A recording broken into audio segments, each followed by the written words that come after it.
Good evening, and you're very welcome along to a very special one-shot written by myself, GM Dave, called The Jeweller.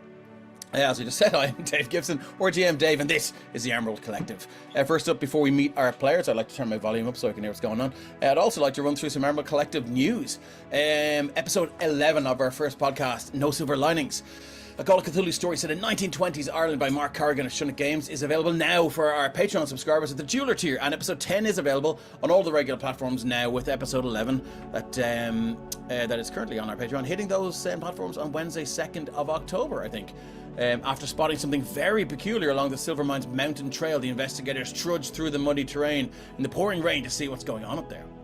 Accompanied by Peter Houlihan, who believes that there is something in the mines that is responsible for taking poor old Jack Sullivan, the group discovers something shocking. So if you want to check that out, then sign up to our Patreon at the Jeweller tier straight away, or wait 2 weeks and get it for free. Your choice. Patreon, speaking of Patreon, our Patreon is now live, and you can head over there by clicking the link in the chat. It should be in Twitch chat over there and there and there.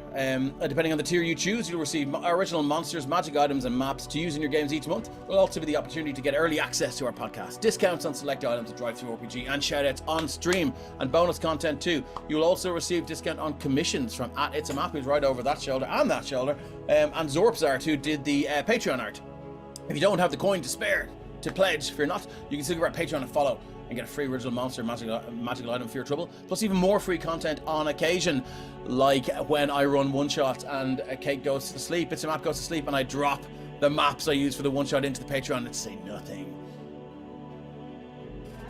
But if you do, you get free occasion on our free tier, so do join up and just say hi and tell us you love us, or tell us you don't. Well, your choice. Now let's have a look at what's to come on the next seven days on the Emerald Collective. Tuesday is our Shadow Dark game. It's against the Crimson Queen, and it continues on September 24th with returning guest Wayne Talbot of Rogue Comics and the Irish Pubcast. Great bunch of folks. If you haven't checked them out, do go over. There's loads of VODs up on YouTube. After enduring the travails of the Underhollow, the party met a curious halfling ranger in the mountain forest. With this new ally's help, they overcame a cohort of brutish porcine beastmen and their pet troll. Now at last, the gates of the Drakengrave await. That doesn't sound like something I would be looking forward to, the Drakengrave. But look, there's only one way to find out what's going on there. Tune in, and also I would like to say justice for the gentle mole flappers. Thank you very much. If you know, you know. On Thursday, the party returned with Heirs to the Hand return. The party returns home for some rest after destructive clash with the Order of Purifying Flame. I don't get why you would name your order something that villainous. Like, would you not just go the Order of Toasty Marshmallows? I think would people throw people off the scent for a while. But I mean, their leader was called Leroy Jenkins. I mean, they clearly don't have much brains, and he definitely doesn't have much brains left. But at least he has chicken. yeah. He doesn't have that anymore either. So where was I? A number of teleportation circle sigils in hand, and rumors of a nefarious entity named Synthrosis in their minds. How will the party spend their downtime, and how long will it be before they are thrust back into action? More importantly, how is Baird going to deal with the loss of his... You lost an arm. With the loss of his arm, find out... Ears and arms. What is with you, Carrie? Find out with us next Thursday when Heirs to the Hand returns at episode 23, Volcanic Fallout. How did you lose your arm? Basically, the volcano erupted, and I have this cool magic item that me and Craig made called the GMP, also known as the GIMP, which is like a stasis thing from, if you guys have seen played Dead Space. I basically asked him, was like, hey, look, can I like overcharge this magical item to stop the fucking rubble from landing on our heads? And he was like, yeah, go for it. And it burned my arm off from the overheatingness of like the magical energy flowing through it. Ouch. Yeah. Okay. It had to be amputated. Yeah, I'd say it did. And Freya's cauterized. Freya's character is very, very traumatized by that situation. Poor parent. Okay, cool. And on this week, I'm back again for my sins with Sopherone Saga. The Sopherone Saga continues on Friday, and the party are reeling after stumbling upon a drow scouting party. Yes, that was just a scouting party. And there's Sverfneblin, or deep known prisoners, with one of the drow beating a tactical retreat. Very tactical. It seems House Zastas will now have the party firmly in their sights. Next time, they won't be facing just a scouting party, but maybe the Deep Knowns will prove to be allies of sorts in the dangers of the Underdark. That's what's coming up in the next 7 days, so do stay tuned, and you'll get the notifications when we go live. Now, Appreciation goes out to our wonderful Twitch mods who are the fastest fingers in the West when the banhammer is required. We love you all, and I'd like to thank Kate from It's a Map for her killer cartography and dope technomancy skills. We appreciate Kate stepping up to handle overlays, OBS, and all things streaming for the Emerald Collective. We would be off the air if it wasn't for you. So thank you. Kate is also responsible for all the amazing maps you see right here in the Sopherone Saga. My Radiant Citadel, it's not Radiant Citadel anymore. My Rebirth of the Graven King campaign, and all of my one-shots, and you can find her on all the socials at It's a Map IRE. Commissions are currently open. All the music, especially that lovely relaxing spa music, soak it in because it's about to get very unrelaxing now in about 2 minutes. All of the music I use is from Tabletop Audio, and you can find out all about them on the website.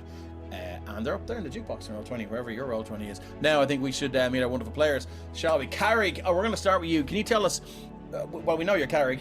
Can you tell us who you're playing and what magical items you picked and how you spent the very generous 2,000 gold pieces that I gave you? So, my name's Carrick. I'm playing Brom. He is a war cleric of Tempest, who is a former, probably, member of the military who was left to serve under the temple, I guess. You'd assume a war cleric is like a field medic. No. Very much here to bring Tempest's wrath down upon his enemies. I have taken, well, a good question is exactly what magic items I took. I know one of them was an Amulet of the Devout because I'm playing a cleric. Why the fuck would I not take an Amulet of the Devout? I've gotten, I think I spent my money on a Ring of Protection. And what else did I take? Sorry, one sec here. I'm trying to find. That's alright, you don't need to have it all set up. Just roughly. And I have. Stephen says. Stephen Chat says, "Who spent the 2,000?" And I have a shield. I have a +1 shield. Excellent, thank you very much, Carrick. Let's move on to John is on here. John will be joining us soon. You can see he's playing Oolong up there in the chat. John is currently in, where is he? Frankfurt. He's making a beeline for his hotel room and hopefully the stable Wi-Fi to join us here for this one shot. I think we'll move on to Shane. Shane, how are you? It's great to see you back on stream. Yeah, absolutely. Hi everyone, I'm Shane. I've been floating around the Emerald Collect for a little while. I had to bow out for a little bit for personal reasons, but starting to creep back in. Oh, really? Okay. Just slowly.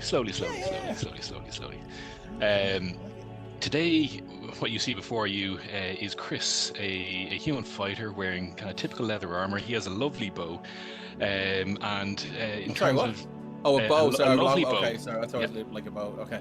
Yeah, well, that too. So in terms of cool magical items, Chris is rocking the Dragon Wing bow, which adds just that little bit of extra elemental damage depending on the tips of the bow. He's got a Hat of Disguise and a clockwork amulet. And then in terms of the extra cash that we got, I just added in some bracers of archery, dust of disappearance, and some potions because we'll probably need them. I like, very sensible. Just to grab some potions. Thank you very much, Shane. I think we'll go with Brett next. Brett, I do have a you're under distraction attack in front of me. Just a tip. I'll be playing Cookie, who is a reformed Cobalt rogue thief, or he's trying to. In this episode, he'll be trying to get his detective on. He picked up some magical armor. He's got a glowy sword that he picked up at some point, and a special rock at another point. And he's going to be doing some interesting things for the game. All right, thank you very much, Brett. And returning to our screens, the wonderful Drew. Drew, how's that AdventureCon planning coming along? It's coming along great. Okay. We have everything all booked, the dates and everything, which I should know off the top of my head, right? We will see you all, I hope, at Lochray Hotel and Spa February 22nd and 23rd. Yeah. Lovely. Yeah. We can't wait. And come down on the 21st if you... You better believe. We'll be down on the 20th. Hello, can we come in? And who are you playing tonight, Drew? I am playing Seraphina. She is a sorcerer who loves to just go on adventures, especially completely last-minute adventures. She may not always have packed everything that she needed, but, it'll be all right. All right, thanks very much, Drew. And new to the community and streams, we'd like to welcome Cormac. Cormac, could you like to tell us a little bit about yourself and who you're playing and what you bought, more importantly? Yeah, my name's Cormac. I'm playing Hap, the Furbolg Barbarian. He puts the fun in functionally illiterate. He's got an intelligence of 5. So he's going to do. I was told this was going to be an investigation game, and I messed up. For the first bit. He's a big bag of hit points. That's his job. Get behind him, basically. He's got a staff that makes flowers. I think that's the coolest magic item that he's got. And because he's a furbolg, he can also talk to the flowers. They can't talk back, but they're good listeners. Yeah, he just makes himself flowers and talks to them. That's Lovely. his deal. I think we'll have to roll for allergies then when we hit the PBEG. Just see if anything happens with that. Okay. Look, with that, I think it's time to dive headfirst into what was on Friday. It didn't exist, and then in chat, I was press ganged into making a one shot. So this sort of grew from Monday onwards. It's a one shot called the Jeweller. So. The streets of Sopherone City are alive with the murmurs of discontent, and a heavy tension clings to the air like the weight of an impending storm. Tall spires of gleaming marble and steel rise against a grey sky, casting long shadows over the cobblestone roads. The city's grand thoroughfare, usually bustling with merchants and nobles, is now clogged with anxious onlookers. At the heart of the commotion stands Astarax's wealthy wonders, a once glittering beacon of wealth and prestige. Now its tall arched windows are shuttered tightly and its golden sign hangs askew, tarnished by the day's events. The front of the shop is blocked off by a line of city guards, their polished armour catching the dim sunlight, doing little to stem the rising wave of rumours and accusations. Several of them struggle to hold back the crowd, their expressions weary from the combined weight of the nobles' fury and the commoners' curiosity. The crowd gathers just beyond the guards, ranging from furious noblemen to common folk who've come to gawk at the scandal. Nobles in their silk cloaks and feathered hats argue loudly, some demanding retribution, others muttering about Astarax's inevitable treachery. The king's absence is a palpable void. Everyone knows his forces are stretched thin on the border, caught in a war with the Elves of Aril. With the city's leadership focused on the conflict, the scene here feels chaotic, teetering on the edge of disorder. From the inside of the shop, muffled voices can be heard. Angry nobles argue with officials, their raised voices carrying into the streets. Through a crack in the door, you glimpse the city magistrate, a tall, severe-looking man trying to calm the irate clients who have lost their fortunes to Astarax's disappearance. The air reeks of tension and fear, and something darker: mistrust. Every man and woman nearby has a theory on the jeweller's disappearance. Some claim he was captured by the elves. Others whisper of debts he couldn't repay, and then there's a word on the street about the Chain, the infamous thieves' guild that plagues the city and the continent of Sopherone. Some suspect Astarax had dealings with them, while others mutter that the guild themselves might have had a hand in this robbery. You and your fellow adventurers find yourself standing at the fringes of the crowd. After a recent string of bad luck, your home ransacked by the Chain, you've been left with little chance but to return to the life of answering message board postings for coin. The ad had been simple, but with stakes like this, the reward could be significant if you find Astarax and the missing jewels. Just as you begin to take in the scene, the shop door creaks open further, and a guard steps out, his gaze scanning the crowd. His eyes fall on you. Perhaps recognizing your kind, the desperate and the capable, he beckons you forward. By the king's orders, we're in need of investigators who can work discreetly. You'll be paid well if you can find the jeweler. We need people who aren't afraid to ask the questions no one else will. Behind him, the noble's bickering intensifies. The guard's focus remains upon you. And what I'm going to do is I'm going to move you. I'm going to copy and paste your tokens, and I'm going to move you over.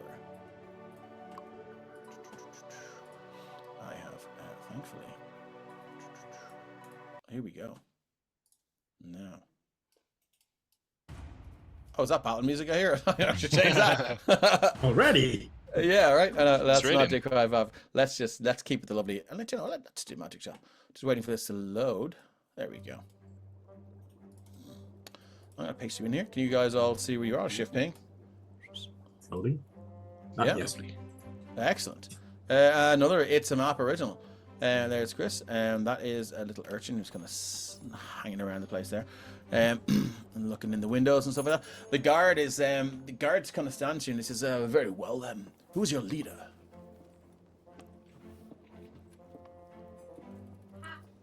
Oh, that would be me. I see. And yes, so qualifications wise, what do you bring to the table here? Well, I'm going to ask the questions that nobody else knows how to ask the questions. Excellent. Like, what kind of questions are they? Where'd he go? That is I an feel important question. I feel like that was one of the first questions that was asked, though. Oh, okay. Maybe somebody. Should I get someone from the crowd? They might have more. You. And you see this this young woman. She's maybe about 24, human with this kind of blonde hair tied back, and there's a kind of bandana over her hair. It's kind of red and floral, and she's wearing this long summer dress. Our Reprobate Gamer has given Hap a boon already. Lovely. So first in with the Chris got a boon as well, and Seraphina. Holy God, where are all these boons coming from? Anyway. And what the fuck is going on here? Sorry to stop this. Who did a poll? You're welcome. Well, Dave actually finished in one shot. I fucking will, you motherfuckers. Yeah, I've spent lots of things in there. Sorry. She walks over and goes, yes. But lots, but you voted no. Are you? Did I? Oh, no. Did you? Could I work with you? Could I possibly?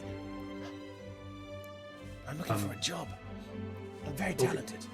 Well, this man wants to know what you will bring to the table. Oh, and she kind of stands there like this, with hand on her chest, almost like an oration kind of style. And she goes, "Well, I'm a farmer, and I'm good with wheat, and sometimes cows go missing, and the guard kind of like slams his spear down. And he goes, she can bring wheat to the table. Oh, no table is complete until you have wheat. That's what Mom always said. I see. Hard to work on empty stomach. Yeah. Mm. Agreed. Yes, well, would you like to go in? The king's man is, he's rather curious as to what's going on in there.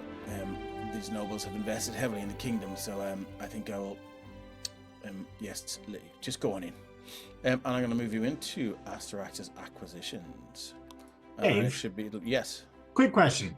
With a passive perception of 24, Mm-hmm. did I see what that urchin was up to? Was he up to no good? Classic urchin behavior. Trying to steal? Just looking. It's a jewelry shop in disarray. I'm going to move you guys in. It's a jewelry shop in disarray, so it is easy pickings, you know. I'm going to keep like a passive, while this is going on, passive eye out. If I see this urchin try to steal anything, I want to know. Okay. But she's our new leader. No. As you enter now, can everyone see this? You can all see the shop there. Mm-hmm. Okay. Yes. Drew, can you see? I see black. I see white. Okay, let me just check that your dynamic lighting is on. It is on. You should be able to see. I'm going to shift ping. How about that now? Mm-hmm. No, like the map isn't loading for me. Oh, sorry. Okay, go. Hopefully it will load. Try exit out the game and bring it back in. Yeah, I did. Oh, oops. Okay, don't worry about it. Continue. It's okay. I'll figure it out. No worries. As you walk in, you can see now this jewelry shop. It remains untouched. The cash register still looks like it hasn't been cashed out. It's in fact open from when maybe one of the guards had been investigating sort of the first call. The first reports that Astarax had gone missing. All of these cases here, as you can see on pinging here, they're all still locked tight with very valuable stuff inside. You can see there's a ledger over here. Looks like some sort of book where he may have kept receipts. But more importantly, you see what looks like a half-elven man with long blonde hair and a hood up. He seems to be very, very, very well armored, and you can see he kind of takes an interest in you. He's absentmindedly picking up bits and things, and here, give me 1 second. There is a thing I needed to get here. I don't need a token. Beside him stands what looks like a 7-foot tall tin can. What you have now is what looks like somebody wearing full plate armor. There are spikes pretty much all over the shoulder pauldrons. the knee guards, the elbow guards. You can see there is a huge great sword that seems to radiate this chill off it. And you can see this fellow walks up here and he goes, and he walks over to Brom, because Brom's the closest. Hello, Valda's the name. I believe you replied to our ad on the message board. Is it looking here for some work? Think you could find our missing jeweler? I'm rather busy. If that is what is needed, I will lend my skills. Excellent, excellent. So what are your skills then? You didn't get your name. I am Brom. I'm a cleric of Tempest. And he stops for a second. Hold on.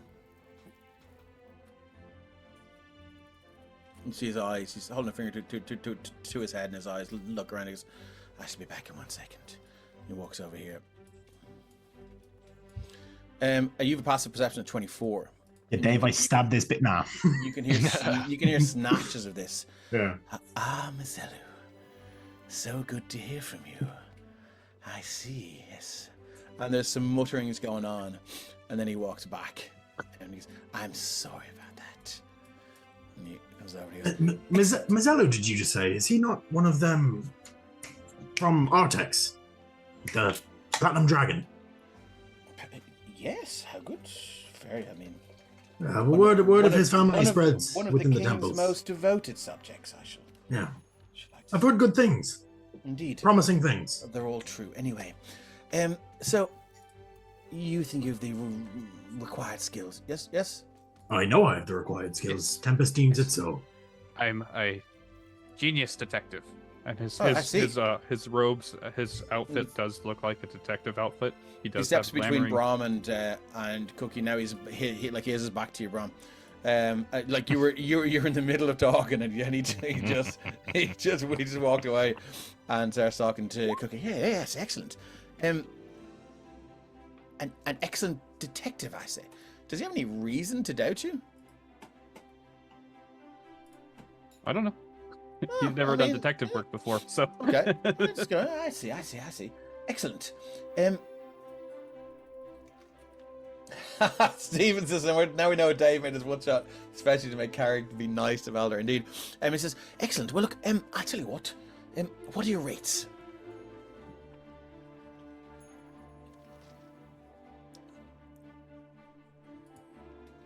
Anybody?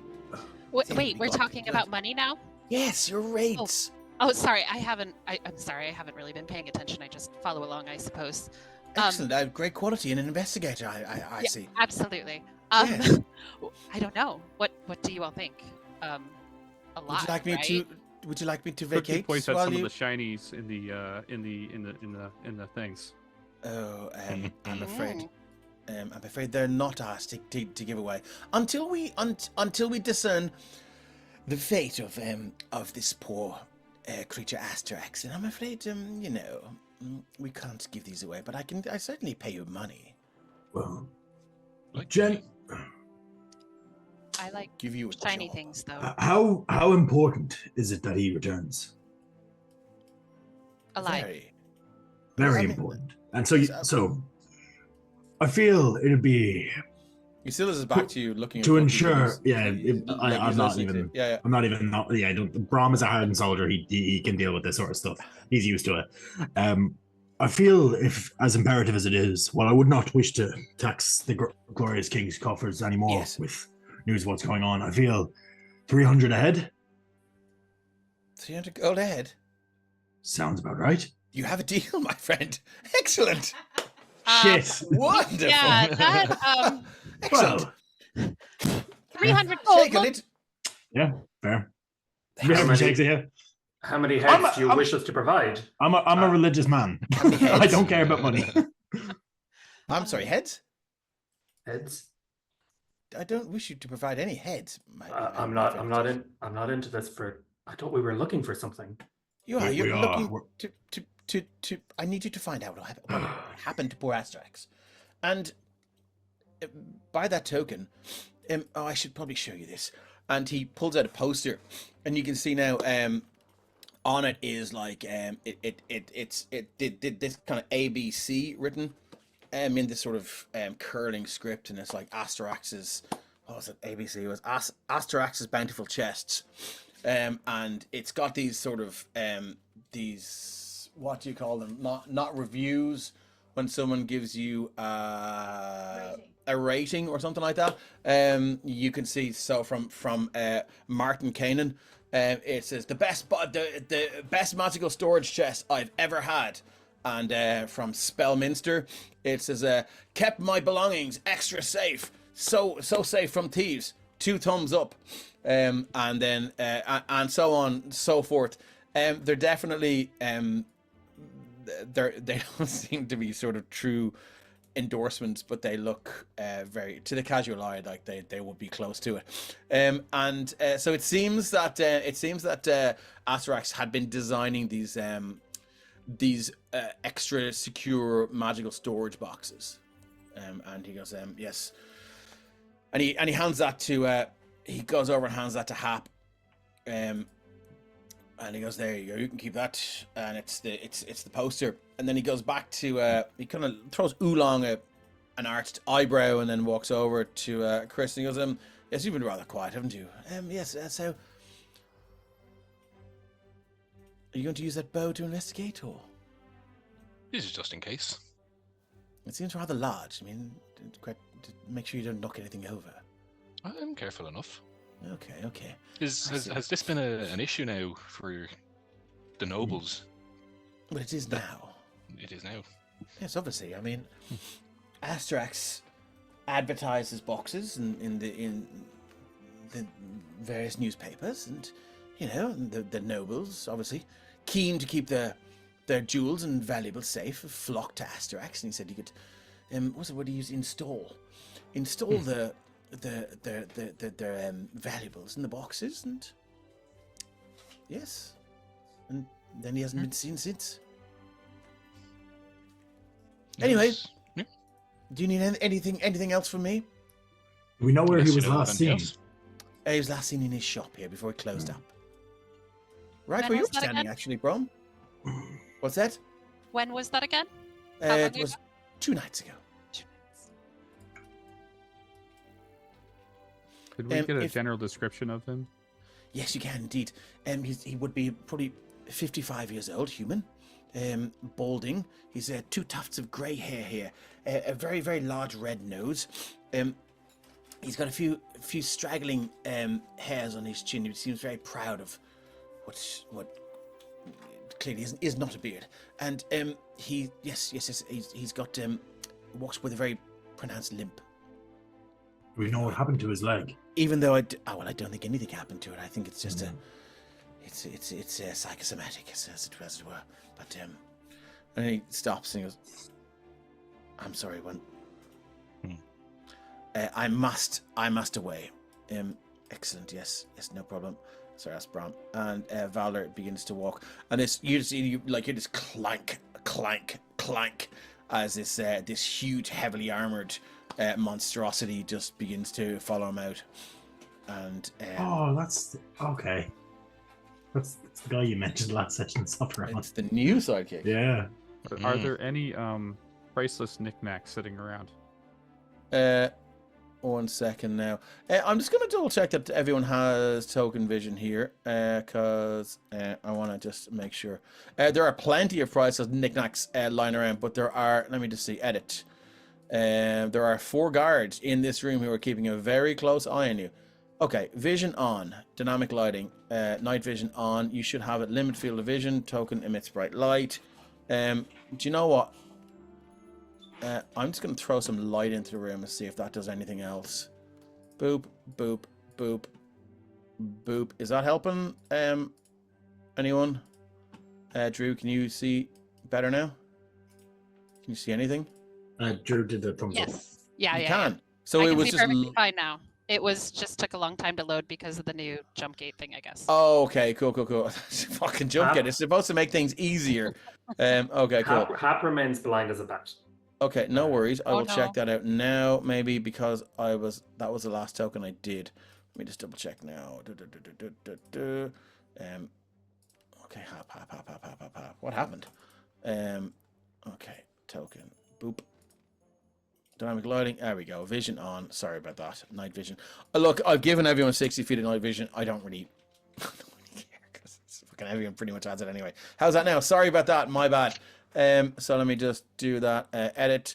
And I'm going to use selected token, so that should save it now. Anyway, excellent. Cool, Labula. Sorry about that. I can see the map. It's so beautiful. Who did this? It's a map right behind me, indeed. So if you wish to avail of her services, she is available for commissioned. So what you have here, Valor walks out. You seem like a pleasant fellow. The last thing you hear is, yes, my liege. Yes, I'm on the way. And he wanders off. Seraphina, you were over to the book here, I assume. Yes, I am. It looks like a receipt book of some sort. Can I look at the last item sold? You certainly can. The last item, so reduce silver, wave to me. Oh, look at that. Wave to me, Cormac OS. So it's looking for attention. So I would give them a wave. Hello, he's real. You're very welcome along, Reduce Silver. Yes, what you do find is the last one is to Duke Archibald Nealon. And it's a receipt for the valuables that was given. So what you have are a bag with 20,000 gold pieces, a staff of the Magi, Holy Avenger longsword. A what? Holy Avenger longsword. Unimportant. And Stephen, take notes. This guy's got wares. I'm writing. you better believe Or it. And wares. and a deck of many things. And any date on this? It would have been like probably 2 days ago, pretty much right before he disappeared. Interesting. This is Duke Archibald. Nealon.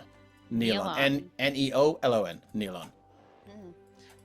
Maybe this would be a good place to start. No problem. So one of the guards goes over and goes, "Oh yes, I see. Would you like me to?" He's right outside. He's it's in a rather peculiar shade of crimson, I can certainly escort him in. I mean, he's practically barged down the door several times today. What do you all think? That sounds smart to me. No? This is the Archduke is outside, is he? Is that what they said? Duke Archibald Neobald. Duke Archibald. Okay. Nealon, Yeah. sorry. Yes, I'm aware of his name, definitely. So he's worried that his wares have been stolen. Very worried. Yes, he's practically barged down the door several times. In fact, I do believe he's put up a poster of his own and trying to hire some adventurers. Interesting. Let him in. Maybe I have he'll an pay idea. more. I have an idea, exactly. Before you let Much more. Yes? Before you let Brom negotiate price, maybe we talk about more than. Was 300 gold not a fishing reward? No. No.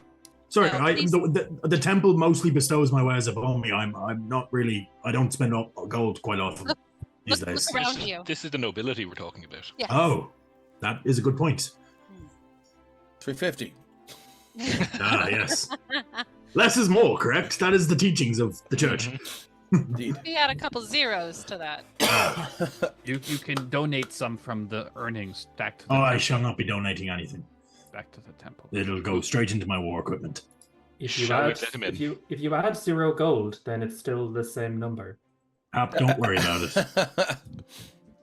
it. Yeah, you see this large. Where is he gone? I don't have a talk. Oh, there is it him. Yes, it is a large Goliath. I'm gonna make him a little bit bigger. So he goes, "Oh, I say! That bloody hell! When that finally, get out of my way!" And he slaps one of the guys. And says, "Where's my monies? Where's my staff of the Magi, my Holy Avenger longsword, all my stuff? You there!" And he's looking at Brom.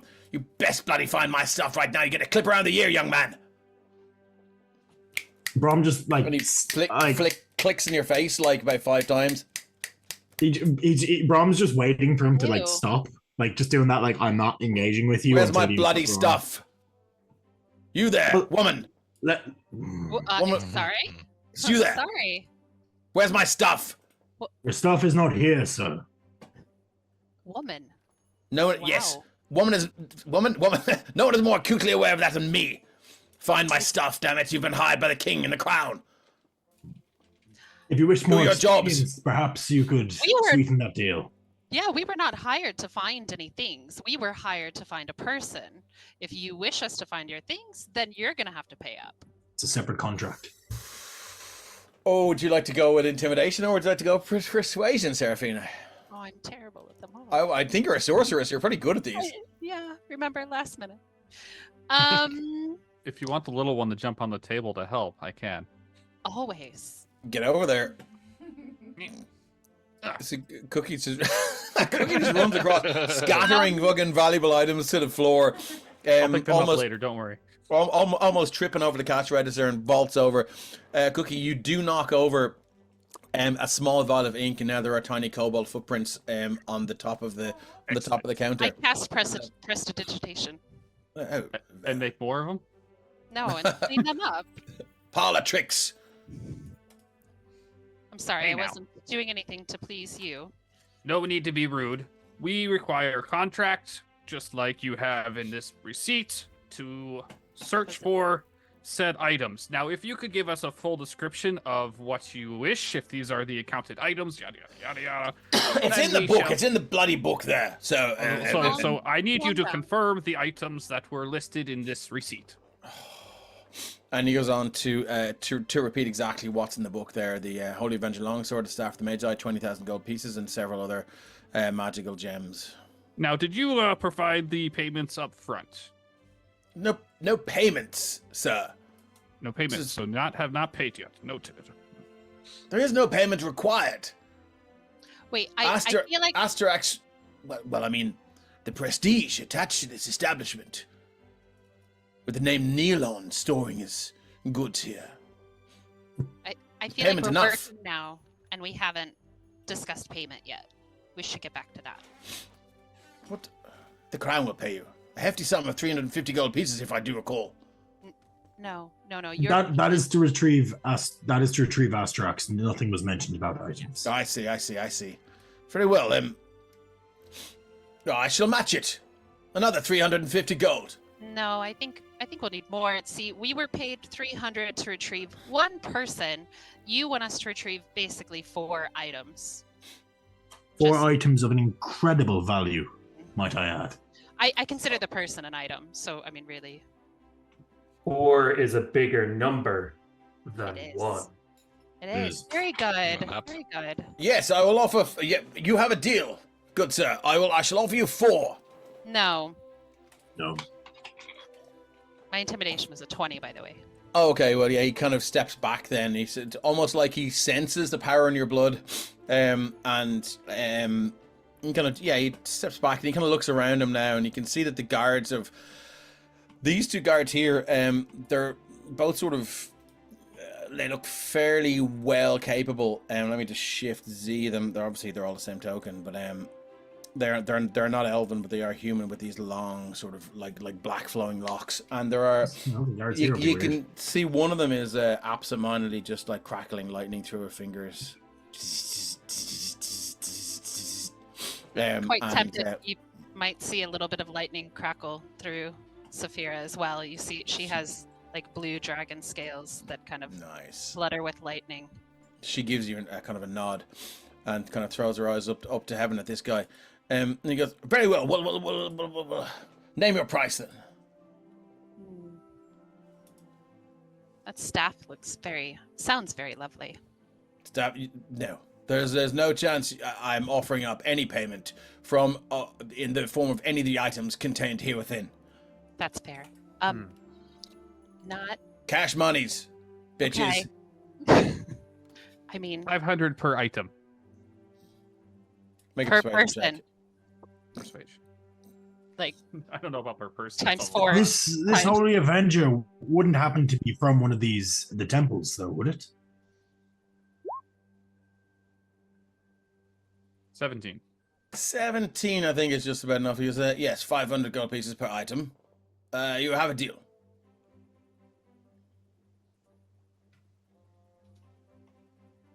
Fart! This little tiny Now kobold. I need you to sign here on the contract. Well, in fact, this little tiny kobold scuttles in. And goes, oh yes, master, yes. He's got a little tiny monocle and this sort of. He's wearing what looks like, if you can imagine, like the V for Vendetta hair. That sort of like fringe and that. It's clearly a wig, and he's kind of scuttling. And he goes, yes. We'll draft up a contract here, 500 gold pieces per item. That they recover from my missing stash. It's all listed in that. Get over here, you little shit! And he comes running over and he clatters in the back of the head and he goes, fucking bloody do it! And the little kobold, yes, master, yes, no problem. And he begins to draft up a contract. It takes about 5 or 10 minutes, so I'm going to leave Cookie and Seraphina there. Chris, Brom, and Hap, what are we doing? I am I'm investigating the shop a bit more. I'll see if possible. I'm just going to give it a scan over everything, seeing if there's any. I want to basically look for maybe false floorboards, anything that could give way to an indication that there may be a trapdoor or something here that he could escape down the trapdoor, excellent, cool. So can I get to an investigation check from you, please? Yeah, give me 2 seconds here, Dave. My character sheet is being really temperamental on this. Okay, I'm so glad we switched to jump gate. Thanks, roll 20. May 25. 25 investigation. The only thing you notice is that you check underneath the table and the chairs and stuff like that. Underneath this carpet here, you do find that there is a small wooden hatch. It's always under the carpet. Nod to my good friend Mark Carrigan. I will begin rolling up the carpet. Okay, yeah. And as you roll up, there's definitely a small sort of secret hatch there. Would you like to just? I would highly recommend just opening it straight away, not checking. I will. Well, no, we have a rogue in the party. I'm sorry. A what? A what? Well, a thief. We have a roguish figure in the party. Detective. Sure. If you will. We've a small guy that looks quite nimble. Unfortunately, Cookie and Seraphina are engaged for the next 10 minutes. So, if you want to wait 10 minutes, you can certainly have. I will have a stab at it, I guess. I would like to. Good choice of words. I'm going to check it. I'd like to check it for potential dangers. I would love to see you try. Can I get an investigation check, please, sir?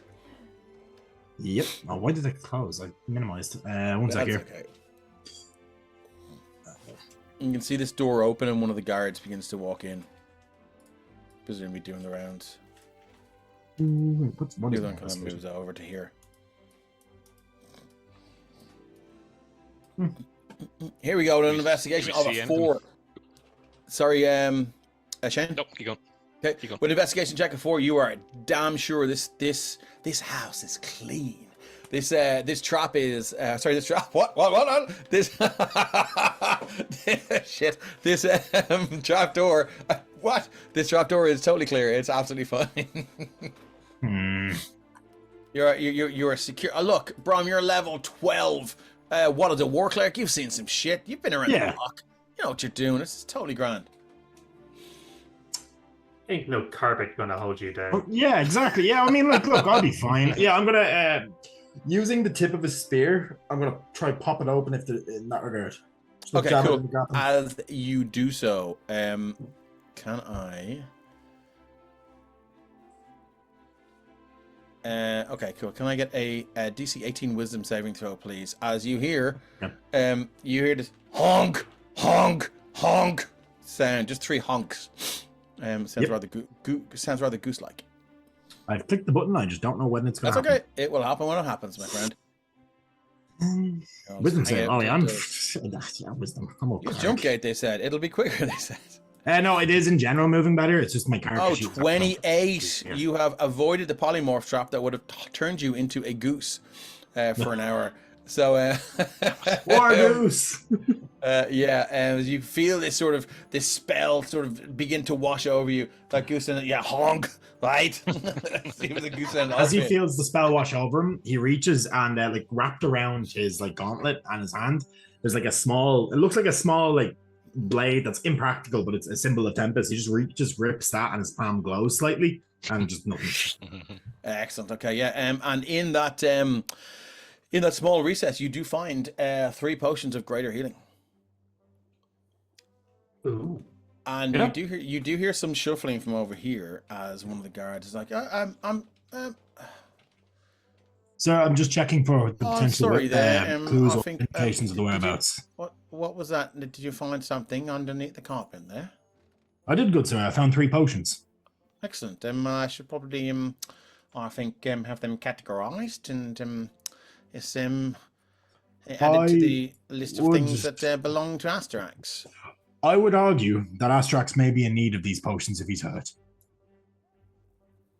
Make a persuasion check. That is a good argument. I'll say make a persuasion check with advantage. That is a good argument.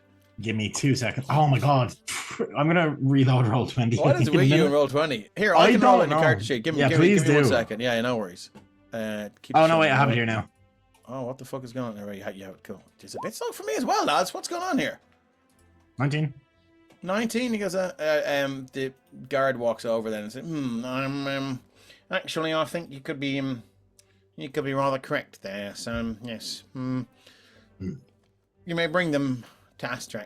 I'm a cleric. I know these things. Indeed. Well, if you are such a cleric, then actually, could you not just heal him? Use your magics. And I'm a and war just cleric, do it. sir. My magic does not can specify in helping. Can you heal him with your hammer? I have a spear, not a hammer. Can you heal him with your spear? Give him the healing experience or something. No, that's not how this works. Tempest, as I'm sure you know, Puget. combative. I would not bestow that specific power. He's more about preventing harm than healing it. Very well. Keep them at your And side also then, causing should it. should you wish. Chris, as you walk in, you can see through the door here. Guard is like, she kind of. I'm sorry, terribly sorry. Excuse me. There we go. Oh, that was rather close there. A very strapping young man. Anyway, so yes, feel free to go and investigate. And Chris, as you walk in, you can see now this is definitely where Astarax's bountiful chests are clearly laid out, and you can see there are a number of boxes. They all have these sort of very, very interesting. Maybe if Kate can zoom in for us there in that room. They all have these very, very interesting designs on them.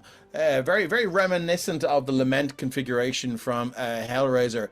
But they are rather large chests. Maybe I'd say about the size of a small guitar amp. Maybe. And you can see they're beautifully crafted and inlaid with this sort of this ivory and these very, very delicate lines of metal in these sort of arcane patterns. And you can see now there are several of them laid out, and they're all sort of closed. Can I get a? Oh, I think everyone can see that there. Can I get a perception check, please? Yeah, sure. Why not? An 18. 18. You do spy the same urchin that you saw outside the front behind the window there. Just And the urchin sees you, and you can see now he bolts. already gone. Yeah. Well, I mean, he's not already gone, but he's definitely starting to run. Yeah. You're gonna let Do me I go? hear the direction he runs in? With a 24, there is some movement through the window there. Yeah, I mean, not overly surprised Okay. that people are having a bit of a scope. But if he's gone, I'm not going to chase him. I'm not going to crash through a window. Okay. Just I mean, yet. Hap would. Hap would, but Hap's not there. Hap should Yeah. come on. Hap, come here for a second. As I hear that fast movement outside there, Dave, I will turn to this guard and be like, "Guard, I do believe I heard something in the alleyway beside the house. Maybe someone trying to take advantage of the shop owners." Actually, I think you'll find that sounds like a you problem. I'm I here think- to guard the shops here. I think you'll find. So I think you'll find if somebody breaks into the shop and steals something, it will be your Well, they're job. currently not running mine. away, isn't it? So I shall stay in the shops, and if somebody breaks in while I've stepped away from the shops, then I think you'll find then I would be in remiss of my duties. So, Would the fact that they're running thank you for away your not suggestions. indicate they may have been and successful? put some glasses up on their nose. And it says, I'm going to break those glasses into his face. It's like, Okay, thank you very much. Speaking of breaking glass, Yeah, Hap, you can see there is what looks like that. What's your passive perception? Or even if you'd like to roll a perception check. passive is 17. He's not bad. 17, yeah. Well, I mean, you don't need to roll then. You can definitely see that urchin is back again, looking through. And with a passive, what's Chris's passive perception? 14. 14. With a 17, you can see through this window and just on this low hanging sort of first floor sort of roof thing here. You can see there are a number of discarded bread rolls and items of food and drink, and with a passive perception of 17, you can see that this kid has probably been scoping this place out for quite some time. He sees you and he kind of ducks behind. Hap jumps through the window. Okay, so Hap jumps through the window. This kid begins to run. Is everyone going with Hap, or are you going to stay here? Who's going with Hap and who's staying here to chase this kid down? I would go with Hap. Yeah, if I'm done here, that looks way more fun than Yeah, if I see a window, if I see a large furball going through a window, I'm going after. Okay, so boom, boom, boom, boom, Hap. Hap, you dive through the window, crash, tuck and roll. But the edge of this house is like just it's super close and super tight. You kind of barrel roll and tuck through. You do hit it with an alarming crunch. You can see some of the masonry and bricks begin to fall down now. This kid goes, "Oh fuck!" and begins to run like fuck. Anyone who is giving chase, please move your tokens near Hap, because we are going to go into a skill challenge. Quick question, I Dave. didn't know. How far I was trying to along lure are him the in with negotiations? waves. Sorry, Brett. How far along are the negotiations? Just so I know. I would imagine this is just at the end of them. Perfect. All right, all seems in order, and Let's go. Okay, no worries. So I do believe we have no son Oolong yet, so we'll just leave Oolong there. So yeah, move your token beside Hap, and so I can copy and paste you over. Anyone who's doing this. So Cookie, you can move over if you're coming with us. And is that it then? So we got 1, 2, 3, 4. I'll move you in. Lovely. Okay, I'm gonna copy and paste you all over. Copy. So as we move back to the city. The Sopherone Street. Oh, that's good music, isn't it? You are now outside. This urchin is running like fuck. Do you know what? First, they're not gonna get bigger. They're gonna take off and go, oh fucking hell! And they're just running like fuck. So what I need from everyone is, this is a skill challenge. I need 3 successes before 5 failures. Would you like to roll initiative to determine who gets to go, or would you like to divide it amongst yourselves? I don't mind. I think whoever's an idea, throw it out. Okay, we'll divide it amongst yourselves. If someone would like to use, tell me what skill you're going to use and tell me how you're going to use it to overcome this skill challenge. I would like give Hap the first opportunity here, since he was the first one through the window. Yeah, lovely. Hap, what would you like to do? I'm just going to use my supreme athletics. Okay, so you're going to use your athletics to what? To sort of like get a fast, like push off the blocks and try and catch this kid. T1000. Yeah, I'm just Terminatoring this dude. Excellent. I love it. Okay, so let's get, before you roll, the DC is, it starts, so we need, what did I say, 3 successes over 5 before 5 failures. The DC for this is going to start at 20. 26, that is 1 success, as Hap just begins to barrel towards this kid. He's, oh, fucking hell. The kid begins to move again. The next DC is 22. Who would like to go? I'd like to use perception to locate the best route through the crowd to avoid. Okay, you can certainly do that. That is no problem at all. And that's going to be a roll. I will say it's starting to get dark now. Oh, 14. So that is 1 failure. So we have a DC 22. So that's 1 success, 1 failure. Who would like? I don't get. I'd like to run. Sorry.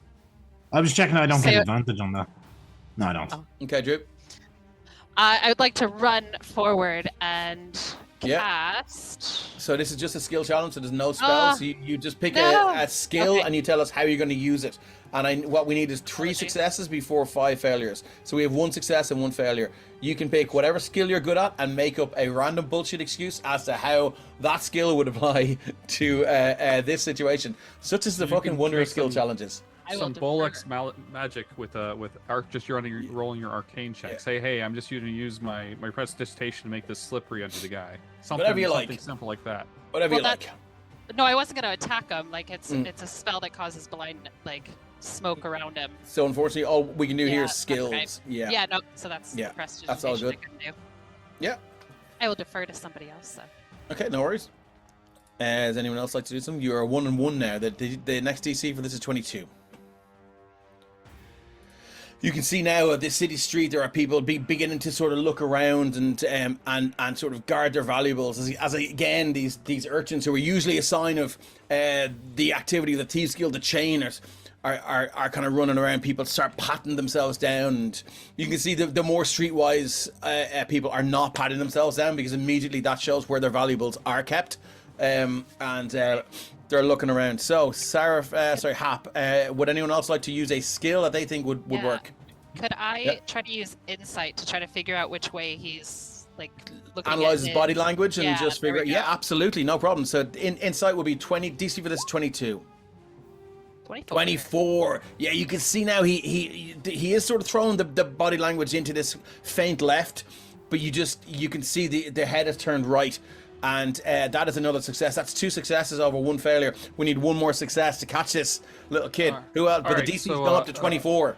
Cookie moves very fast, by the way. Okay, He sprints fine. forward, and he's going to use his acrobatics to kind of cut corners to try to get ahead of him. Yeah, acrobatics is absolutely fine.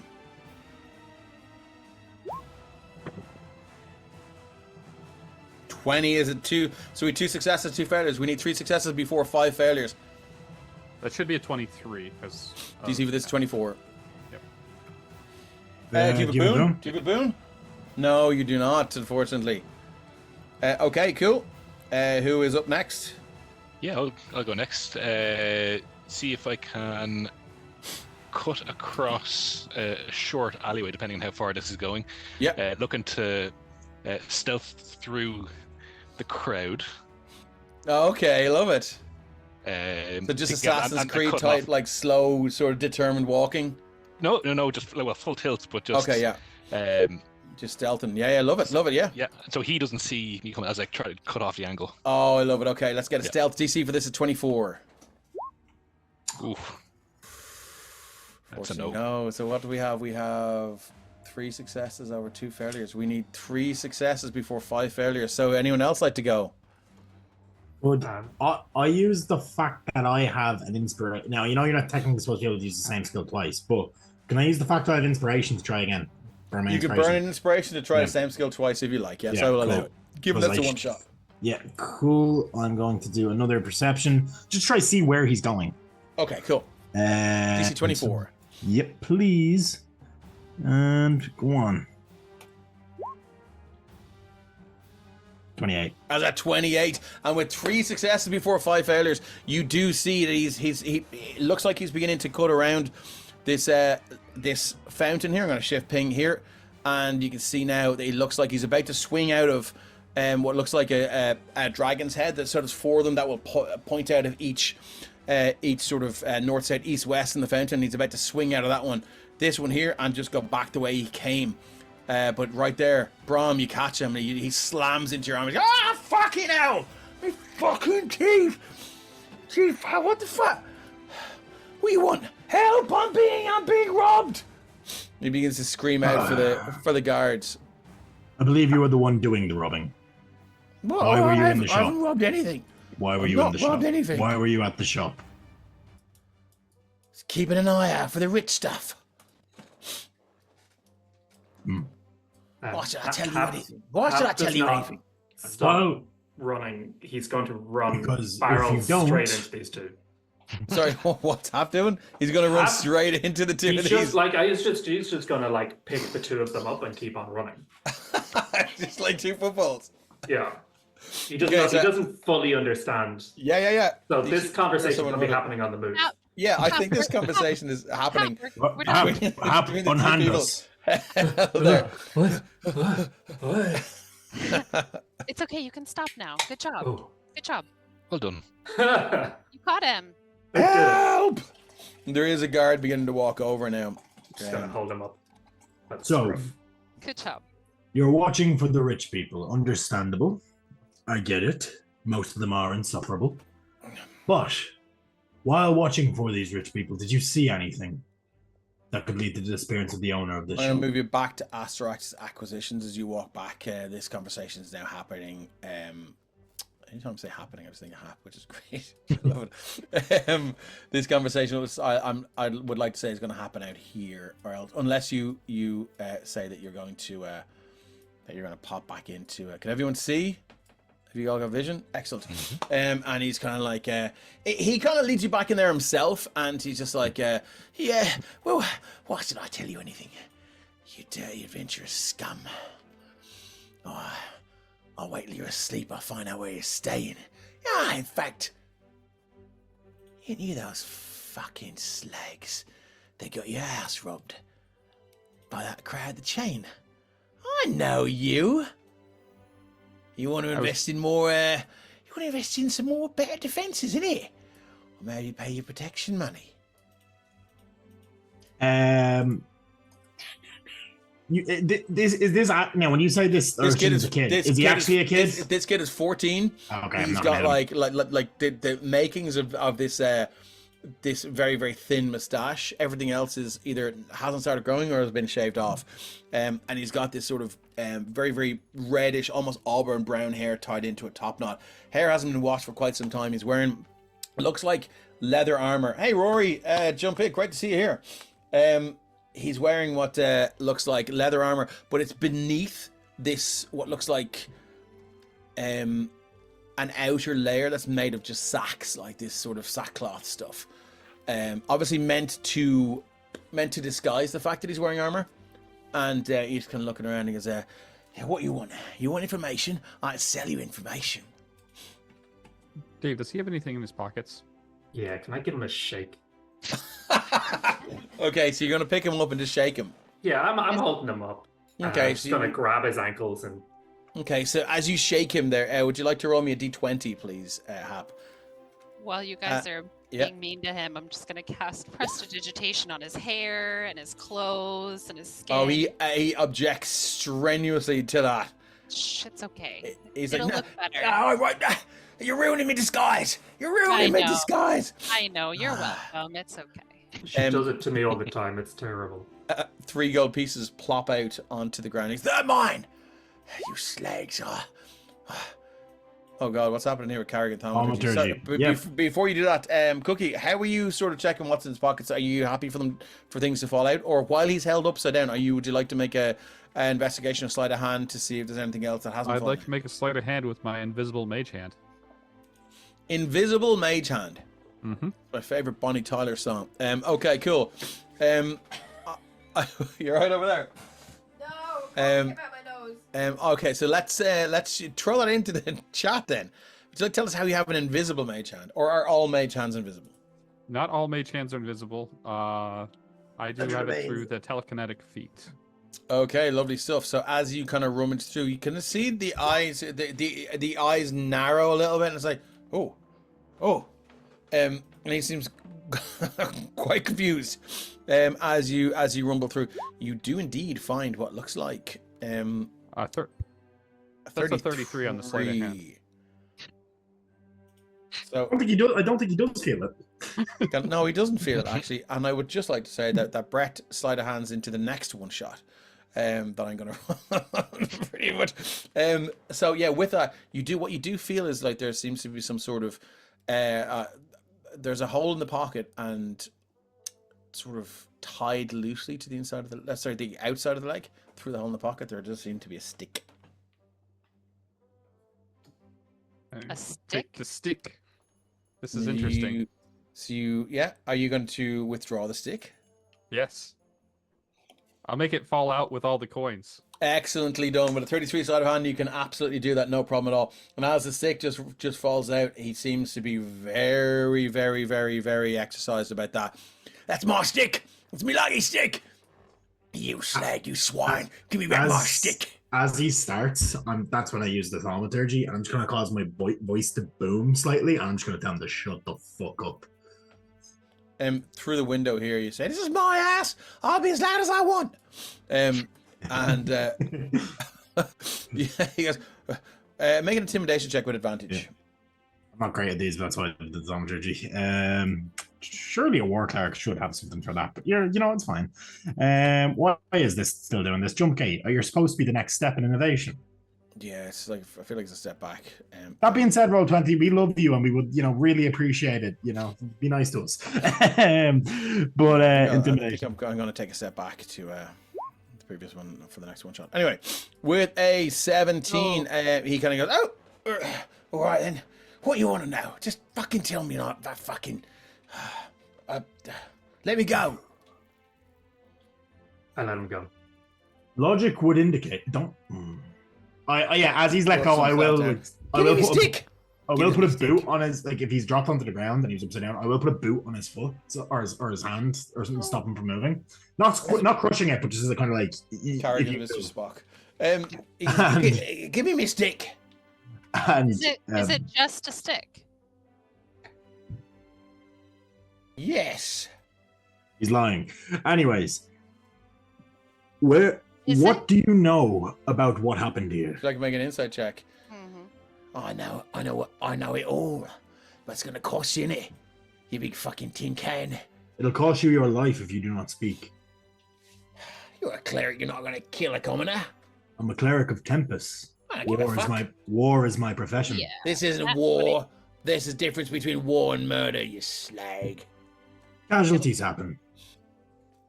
Got a nat 20 on that. A nat 20. This is definitely not just a stick. Can I see it, please? Well, it's currently on the ground, so yeah. It slowly raises up to her, right to her. I'll do the same with Mage Hand. Okay, you pick it up with Mage Hand. Begins to sparkle a little bit. Ooh, magic stick. I'll just hold it while they keep talking to him. That's all. Okay, cool. So he goes, right, well, tell me what you want then. Did you see anything I about did. Astarax being taken?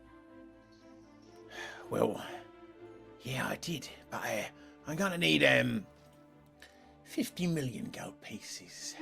I have your stick. And I would love to see you try to take it as, again, the lightning, like... And he reaches out to try... Oh, No. okay. Yeah, he reaches out and tries to get it, but you're too quick. And he jumps back. But you jump back. He's As he does that, I crush down on his foot harder with my boot. Ah! Help! I'm being attacked! Trust me, you're not being attacked. If you were being attacked, you'd be dead. No, the war cleric, innit? The war cleric. I ain't scared of you. Just You talk. should be. What's your name? Bill. Hi. What's your real name, Bill? Billy. All right, it's Billy. Hi, Bill. Listen, you've been staying out here for a while. Why don't you just tell us what you saw? And then you can get your magic stick back and not have your hand broken. That would be nice. Do you promise I'll get my stick back? No.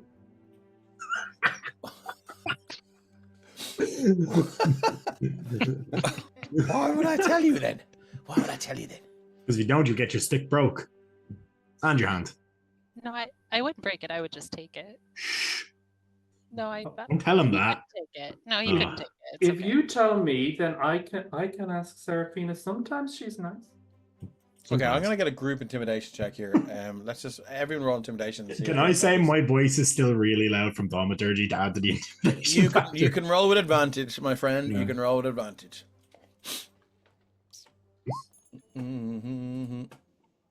15, and that one counts as 2 fails. Oh God, lads. Not Come an on, intimidator. Junkie. Neither am I, but it worked the first time. Okay, I can re-roll an ability check. Is it worth it to do it now for a sorcery point? 19. The DC for this is 12, so we got 1 success, 2 successes, I'll do it again. 4 failures. You could use a boon. You could use a boon. Someone can use a boon if they have it. Shane, you could use a boon if you have one. Can you try and make it a 12? The 12 will do it, yeah.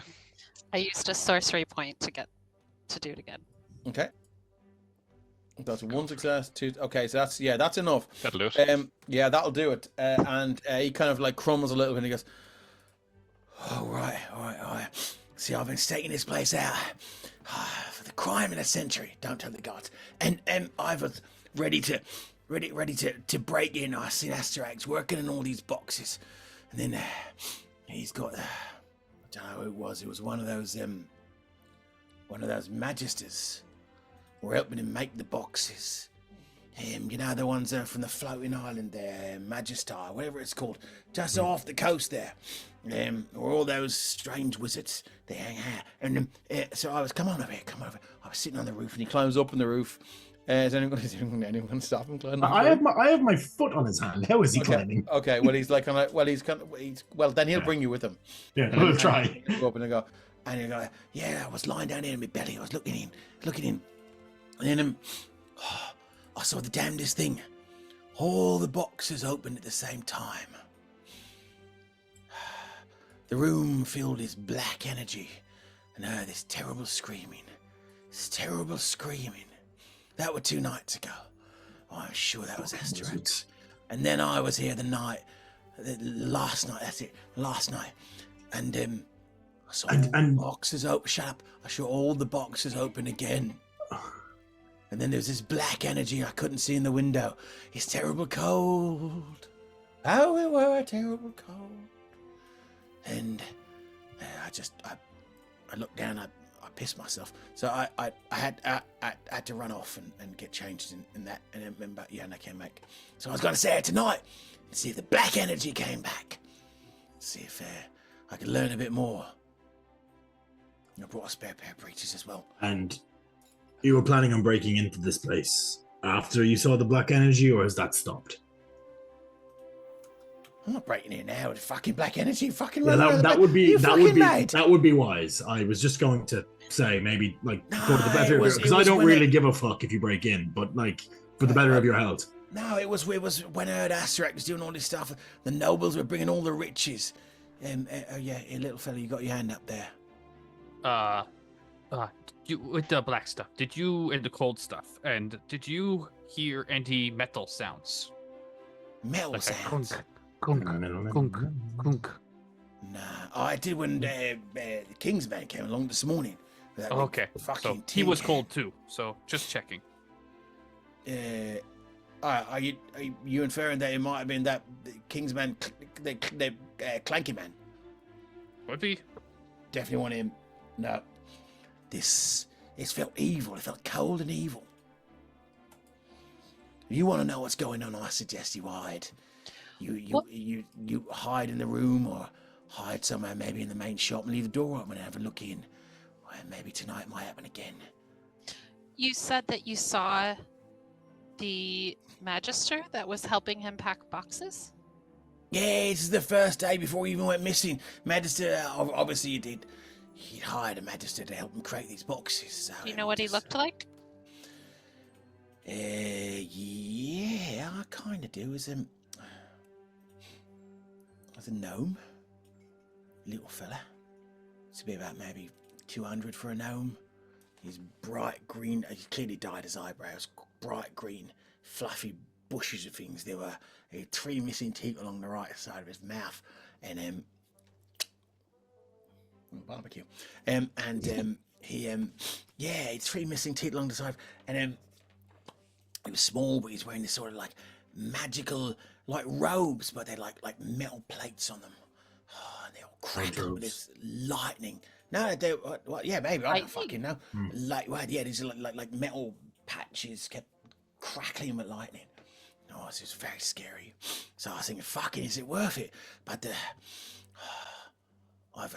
Billy's got to make his mark in the scene. I've got a big ice. I've got a big boost coming up. Oh, it's Billy's day is coming up. So Definitely. It is. Definitely, Billy. Have you seen this one before? This gnome man with the green hair and stuff? No, I've not seen him before. Or after? No. He went off. He remember him saying I hadn't understand when I do his accent. The incantation is complete, and then he they handed over. Sorry, that's your voice. And Astarax handed over a big bag of money, and then he fucked off. I think the best bet, given this is a one shot, they'd probably be better off waiting until night time just to see if anything happens again. What is this one shot term you used? There's a fucking What do you pole mean going. by this? There's a fucking pole going over there. Okay. Stake out. You waited here on the roof? Yeah, waiting here on the roof. Do we have to get stakeout? Or I like pizza. We can get food. Oh, No. I love pizza. Food is good for the stakeout. Wait, didn't you have like the flour and stuff? What? The flour. You said farmer. You talking to me? Or Yeah. what? Did talking you about say you were flour? farmer? I'm not a farmer. That was the other one. Those Cookie wasn't paying attention. It was the blonde girl. Oh, that's fine, is it? All us humans look exactly alike, is that right? Oh, that's fine. Generalize away if you want. Yeah. Billy, you have been extremely helpful. Is there anything else we should know? And I hold up 2 gold pieces. I felt a wave of fear creep through the window, and I saw frost and ice form in the outside and the inside of the thing. That's why Fear and cold, probably necromancy. well, if you're up there, if you're gonna be staking out there, that piss stain is mine. Oh, you can get that back. I don't think. No, you I've can no get interest in getting that piss back. It's fine. I've plenty more where that came from. So yeah. So that's. Is that enough? Also, whatever came out of there made an horrible noise, like like that. What? Plenty. What? Like that. Was it black space everywhere? Like how far? Oh, it did was reach? like the room filled with this like black energy, it's mist like that. Was it like a or like a It was like I don't know if you've ever heard. Maybe we use words to describe it instead. Like, did it no, sound it sounded scared or? Well, the way I've done it is like that. The classic voice actor Wilhelm, but it's not quite like that. It's like it's just he was more like that, more like a like that, like that. Yeah. Somebody dying? I'm sorry. What? Somebody dying? Oh, Somebody... of sorts. Sounded like the whole world was dying. Oh, Seraphina. okay. Billy, Yeah. that's been extremely useful. Thank you. If you, Can I have my stick back? No. why would? Why would we give this? Why would we give him a magical stick? We don't know what it does. He could kill somebody with that. I mean, he hasn't killed anybody with it yet. Yeah. Yeah, but like- and he's I'll give him a I'm stick. gonna Oh, do we know what? reach over, take the stick with the 2 gold pieces, and out in the palm, I just say, Billy, here you go. And if you are ever in need of work, come find me. Chris, if somebody Oh, I randomly see. dies from a magic stick being pointed at them, you're the first suspect. So he gets a stick back and he looks at. Oh, sorry, Billy. He looks Not at Chris and he goes, right, where would I find you then, Chris? I'm assuming you've told him his name. Probably in the big darkness tonight. But after that, if you need. Well, as you know, we got cleaned out by the chains, so you know whereabouts we were. I can probably help you out with that. For a fee. Anyway, what the fuck? What's that? Dave, Clearly trying to. can I actually really quickly hand him Yeah. a normal potion of healing for the crushed hand? You can, yeah. Yeah, He takes I'd be like, apologies for that. gives you the finger and runs off. Well, can he give me the finger? Because it's kind of, Well, he has 2 hands, so yeah, yeah. I suppose. And he just It's crooked. like gone. that. So, is there anything else? You have about an hour before it gets dark. What would you like to do, or would you like to just take out? Does he put the stick back in his pocket? Yes. All right, I'm gonna yoink it again. Can I get a stealth check, please? Oh, sorry, thieves' tools. Sorry, yeah, slide down. Or thieves do it. Nat Oh 20 my for a god, 34. Brett. Get out of here with that fucking shit. Yeah, it's the smoothest motion you've ever seen. As he goes to run, this leg just extends out, and as it does, it just pulls out, and he doesn't even he doesn't know a bit of it, and it's gone. You now have a wand. I'm not sure if you want to identify that, but anyway. So what's your plan? Are you going to hang around? Are you going to go and do anything else, or would you like to wait and stake out the? I think we need to get Hap some pizza.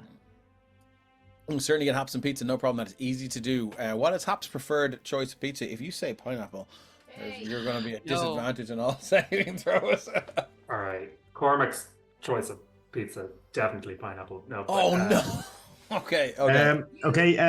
Mods. Back here. Jesus saying. Mods. Kick. Don't annoy the What's that? technomancer. You have an ally. Moderators. Yeah. Okay, so what would Hap eat? Like spinach and broccoli. Oh wow, okay, nice. Yeah, well that's very cool. Yeah, you can definitely get a couple of pizzas sent in. And as it begins to get dark and you're all would you like to tell me where your tokens are? I'll get rid of Billy there, or Bill. Young Bill. Are we all on this side, or should we like spread out a little bit? He did say that anything that happened in this room here. Happened. Hadn't happened in the this room. The boxes here. Yeah, this window here was the one he was looking into. Maybe some of us should be inside in the main room. I mean, Hap should be sacrificial lamb inside that room. No, I suddenly feel very protective of Hap. No. Put the mushroom man in the room. He's been awfully quiet. Hap has 130 hit points. He'll be fine. Hap can be the first one to jump through the window. Okay, so what I'm going to move this into the gym there. As it gets darker. 1 second now. As it gets darker and darker, you hear now there is talk. There is currently a curfew on the street, but you have been offered. You have been offered a waiver or a special dispensation to be out in the streets because you're currently working for the king of the kingdom. But because of what the king would call terrorist attacks and what the elves would call sort of legitimate attacks on an oppressor. There is a curfew in the street. So as it gets darker and darker, it does get deathly quiet because most of the people have gone. You do hear the odd scuffle or sound of sort of movement. Is definitely quite obviously someone up to no good. But that's neither here nor there. But as you do search through the window, as you do look through the window, you can see now as it gets darker and darker, you're kind of looking up at the moon as the moon rises higher and higher. It is cold out here. Stealth 24, I love it. It is cold out here, and the breeze coming in off the bay, you can smell that salt and the smell of recently caught fish. And there is still the sound of folks shuttering up shops and stuff like that. They might be known to the guards as, oh, sorry, God, I've just took a while to top the dice takings and stuff like that. But it gets darker and darker until it's about midnight. And around about midnight, if anyone's looking, you see one box open. Another one. Until they all begin to open. You're just like... And this large sort of... First, these sparks meet other sparks and become this sort of large series of chain lightning, and they begin to get bigger and bigger and bigger, and Happy begin to feel that chilling cold again. Now the room begins to go dark, and there's like a black sort of grey cloud, and you hear this like you see this long curled up hand begin to just emerge from one of the boxes. And you see another one. And you see this head. Long, stringy black hair, two bright white eyes just flashing through. You see this long long, gangly creature. And as I move this creature to the token layer, you see what looks like. Has he gone in there? Mm-hmm. This long creature emerged from the box. It's the Bagman! Oh no. Is it the Bagman? And he just begins to, a leg comes out of one box, an arm comes out of another, and you can see they're attached to nothing. The head comes out of another, and they're all held together in this black, wispy smoke. And then eventually they all reform, a sickening clicking and cracking of bones. He twists his head around fully. You hear this? Possessions. Things.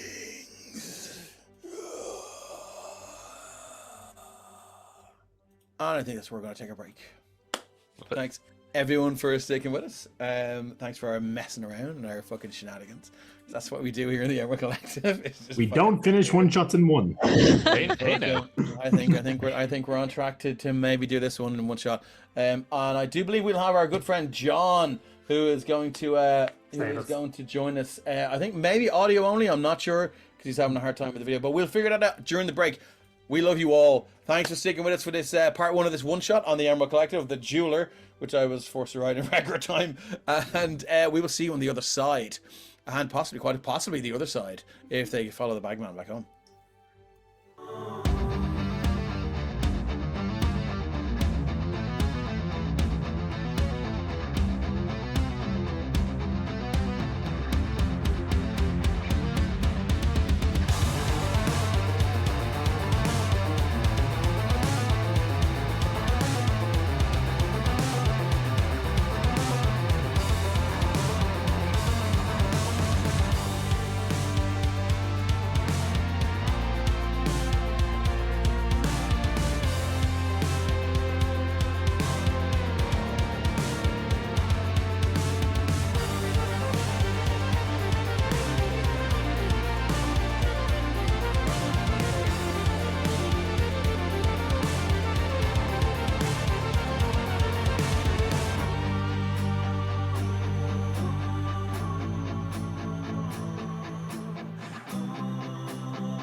Oh, hey, hi. You're very welcome back to episode 1 of my one-shot. Part 2 of episode 1 of my newest one-shot called The Jeweller. We are back and we are live as this hideous creature, the Boxman or the Bagman, whatever you'd like to call him, but the master of extra-dimensional spaces climbs out of all of these newly made boxes that were supposed to be designed to...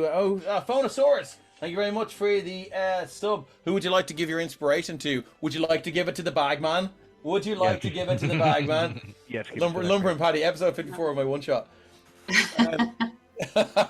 I mean, that's not beyond the realm of possibility. That's what Sopherone secretly is. It's supposed to be a one-shot where he fought goblins and it just kept going. Info for Chris if he needs Yes. it. Very good. I will. Okay, cool. So basically, yeah. So as you join us for part 2 of this one shot called The Jeweller, you see now this creature. It begins. The room gets colder and colder, and these guys are staking out the room on the through the window there. As I'll shift ping, and again the room gets colder and colder, and this black energy begins to just form as these boxes. And again, you just see this long, spindly, grey, bony arm. And then again, another arm out of another box, a leg out of another box, a head with just this long, stringy, wet black hair with these two bright white eyes, pin pricking through the matted strands of black hair. And then as all of the separate parts are out of the boxes, you can see now that they just begin to form, and then possessions, things, collections. You don't hear that, but you hear it in your mind. This creature emits no audible sound, but anything you hear it inside your mind. The door, now the guards are gone, so I'm going to give them the old heave ho here. John, you're with us now. John, it's just going to be audio only. Yes, sorry about that. That's okay. Can you see your token? And can you control your token? Let's do a little bit of oolong moves. Okay, Yep. cool. So I would imagine that you're out with the guys, unless you want to be somewhere else. Outside, you said here. I will shift ping. Not seeing the shift ping. Okay, cool. Let me just check that you have token vision. I have vision. Okay, cool. I'm just gonna drag you out then. Hold on 1 second. Dave? Yeah, 1 sec. There you go. Oolong, can you see the other players now? Yes. Excellent. That was much better than being in the room with the Bagman. Exactly, yeah, or the Boxman, or the Bag and Boxman. Sorry, just so we know, would you like to tell us a little bit about Oolong? Because we didn't get to meet him or her or them at the start, so you can let us know what's going on with Oolong. Sure, yeah. Oolong, they them, is a emissary from a myconid colony, diplomat, if you will.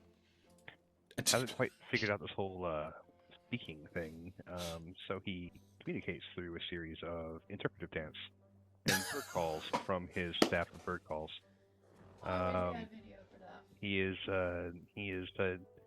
deeply pleased to have been accepted by this group of surface dwellers who may or may not realize that he is on a diplomatic mission, but he is firmly convinced that they must be on their way to take him to someone important.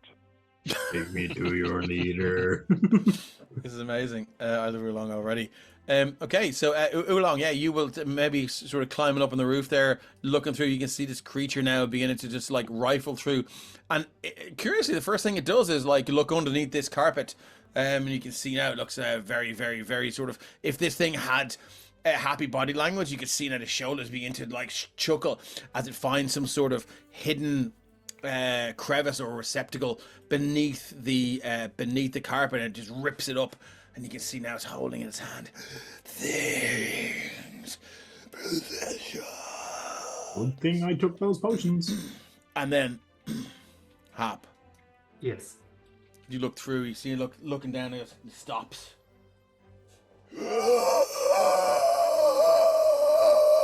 It points through, and you can see now that the boxes all begin to flare to life again, and what happens is you can see this crackling circle of energy begin to build, and it just jumps inside what looks like some sort of portal as it's formed and disappears. What would you like to do?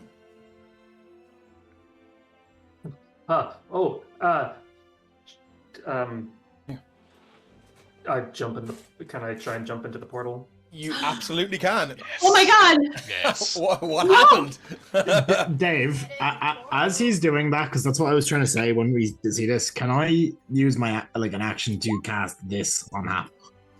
Gift of luck. 1 action. Components VSM. A 4-leaf clover. How are you going there, lad? A pair of dice and a silver coin. You grant a touch creature a limited gift of the luck of the Irish. While the spell lasts, the target can gain advantage on any 3 rolls of its choice. Once 3 rolls have been affected by the gift of luck, the spell ends. You're a gift. Non-concentration, and it's a 2nd level spell, and it is awesome. I would say, give me an Arcana check. Let's just say, do you know, roll a d20 and let's see what the DC for this Arcana check is, just for the laugh. Set your own DC here with luck.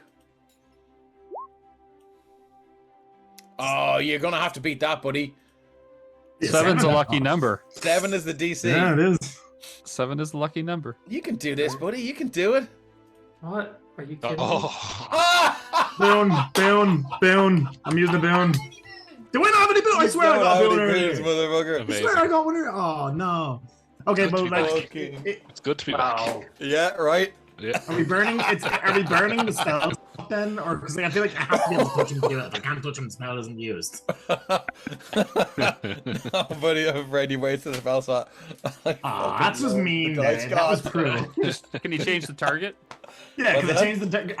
if he misses, can I just swing around and slap somebody else? Sure, no Yeah, problem at all. I'll slap All right, Chris on the back of- Okay. Christian's gonna slap across the cheek. Oh. Sorry, trust me, You do you'll feel thank lucky. me later.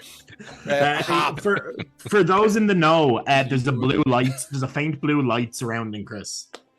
Okay. Can, Go. Can Hap pick up Chris and jump? No. Like, bring Chris with me? Okay, I'm gonna move you back there. You can certainly make an would you like to make a grapple check then? What is that? You want athletics? Athletic. Well, your choice. You can do athletics or you can do acrobatics. Athletics 20. Are you going to let this happen, Chris? Or I suppose so. I mean, he's been a bit, okay, he's so been a bit of a you're now- ragdoll here. yeah, Slapped you're and now then the just football again. Yoink!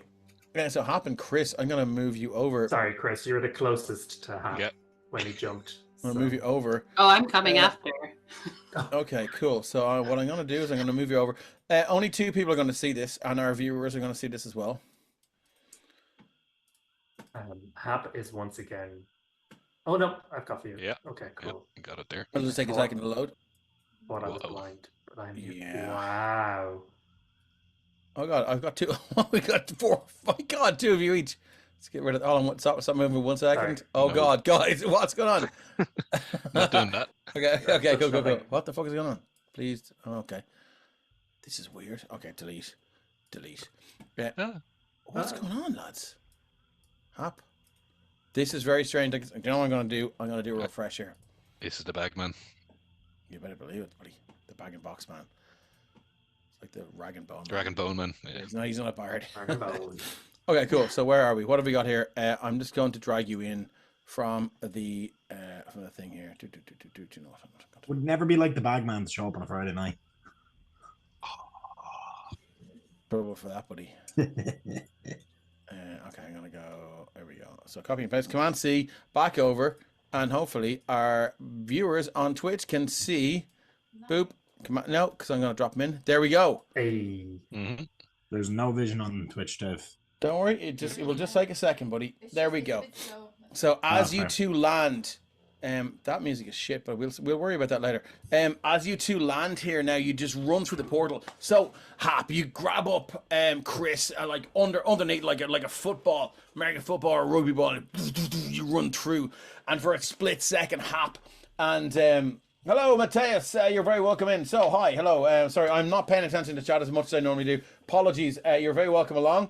Mateus M can see as well. This is a one-shot called The Collector. Not The Collector. Oh, Jesus, don't mention that guy. This is a one-shot called... he's going to make a return to Sopherone as well.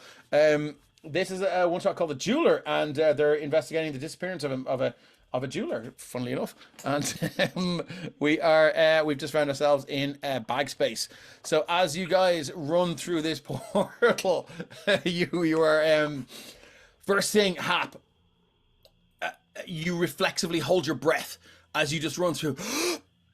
And then as you dive through this thing, there's an absence of anything. So there is no up, there is no down, there's no left, there's no right, you can see nothing. As this deathly cold do you want to get down? As this deathly cold takes you, and you're looking around, and it's the most disorientating feeling ever, as you just feel your soul and your spirit and your mind just separated for a split second, and then reconstituted. And it's almost like the breath is driven from your lungs. You go to inhale another one, but you're like, there's nothing there to inhale, and you feel like your lungs are going to explode and you're about to pass out, but then boom, you land on the ground with a clink and a clunk. Chris is beside you. You both look at each other, and you're like, you do not care to repeat that again. It was very, very distressing. But as you look around now, you can see what looks like this bleak and grey space, this rock-filled island floating in what looks like possibly the astral plane. Maybe Hap would know what the astral plane is. I don't think he would. I'm not sure if Chris would either. But you're not in Kansas anymore. As you look around, you can see all of these multitudes of bags and coins and pots and haversacks and all these kind of things. And Hap, as you land there, you can see there's a green gem right here, and as you look at it, you can see a small tunnel going all the way down. And if you place your ear to it, you can hear, yes, I think we should check for traps here. But that door looks rather dangerous. It's like, well, I'm just a wizard. I don't think who designed this dungeon anyway. But why are we here? And for every bag, there is a link to whoever owns the bag in the material plane, and for every box and every gem of holding, there's a link to everyone on the material plane. And you can hear as you put your ear to them, or you search them, you can see these items and things spilling out of them. And you look down, and you can hear some parties in their final moments as they're being annihilated by two Tarasques or whatever is happening. And that's going to happen as well, believe it or not. But as you look out, you can see now this place stretches for miles. And I'm going to move us back to Astarax's acquisitions. Quick question for those who are in there. Did they see any disembodied ears? That's a bag holding somewhere. They do not, as it stands. I've just moved Chris and Hap away, so you might just see nothing for the moment. Sorry, Cookie, Brom, and Seraphina. What are you doing? You see Hap grab Chris like a fucking rugby ball and just run in, boom, boom, boom, through the glass. Seraphina. Yeah. Seraphina would dive right in, pretty much as soon as Chris, she'd almost kind of grab on, not to stop, but to follow suit. Okay, no worries. Are the rest of you going through? Yeah, I'm going to cast guidance on Oolong, and then I'm going to jump in. Okay, good. You're going to cast. Yep. Cookie. I will follow. During this little downtime, did I have any chance to kind of look over that stick? Yes, it is the one of magic missiles. Ooh, okay. Oh, Good to know. Yeah. Okay, so is everyone running through? Yes. Okay, thank you very much. The voice in the I'm dog. stealthing through. Stealthing through. Okay, well, let's get an old stealth check then, please. I really am quite comfortable with that urchin not having one. Okay, cool. Oh God, Cookies have fallen off. That's literally the peasant murderer 9000. Again, please refer to the previous description that I made for the journey through the portal, as I don't think I can do it again. You land here now, Oolong, right beside this massive, almost mountain of gold pieces, jewels, and all sorts of things. As you guys sit there now, there is a strange breeze. Well, it's a sound of a breeze as it drifts through bag space. Are we still unable to breathe? You can breathe, but you don't need to breathe, which is very, very disorientating. If you need to, you can take a breath in and you can breathe it out. But if you don't need to, or if you don't choose to breathe back in, you don't get the sensation of needing to breathe back in. All right. So when you guys Which arrive, feels Hap really weird. is just shouting into one of the bags. No! Hello. Look out! There's a giraffe. Oh no! There is the last thing you hear from that bag, Hap, is a large crunch as the sound of these massive teeth just bear down as and then you hear like, oh, well, we jolly showed them, didn't we? As the two Tarrasques begin to laugh as they've eaten this adventuring party. Never occurred Yes, to me to correct. think what a terrace. I had a question. Is there Yeah. a shiny pot floating around somewhere in here? Not yet. All right. Not yet. With the Yeah. cold and the lack of breathing, Seraphina would sort of just kind of flick her hand, and Yep. normally a bit of wind would kind of whip out from her hand. Does it feel like that's operating as it should? What are you trying to cast? Whiplash. It's just a cantrip. Yes, it does. Yeah. Okay. Yep. It's just so all of the effects of these things work. It's just it's unclear as to how they work. Okay. It's almost like if you. Oh look, Cookie got a boon. So who's got a boon? Who doesn't? Brom has a boon. Hap has a boon. Cookie has a boon. I have a boon. Seraphina has a boon. So we just need one for Oolong. Chris. Can I Thanks give for the Oolong a boon. boon? Is that allowed? Can I give Oolong a boon? You can. You're the DM. Oh, it's rewards and cooldown. So sorry, buddy. Okay, cool. So I'll be fine. I'll be fine. so yes, as you kind of stand there looking at these bags, and again you do hear these voices and sort of scenes play out through each bag, gem, box, haversack, and all the rest of it. And there's these multitude of situations with these different adventuring parties, or even nobles who just, and commoners who may have bought a bag of holding. This miscellany of different sort of moments in life they begin to just play out, and you can hear them. And obviously, you can get more details if you go closer. But until that happens, you do hear a.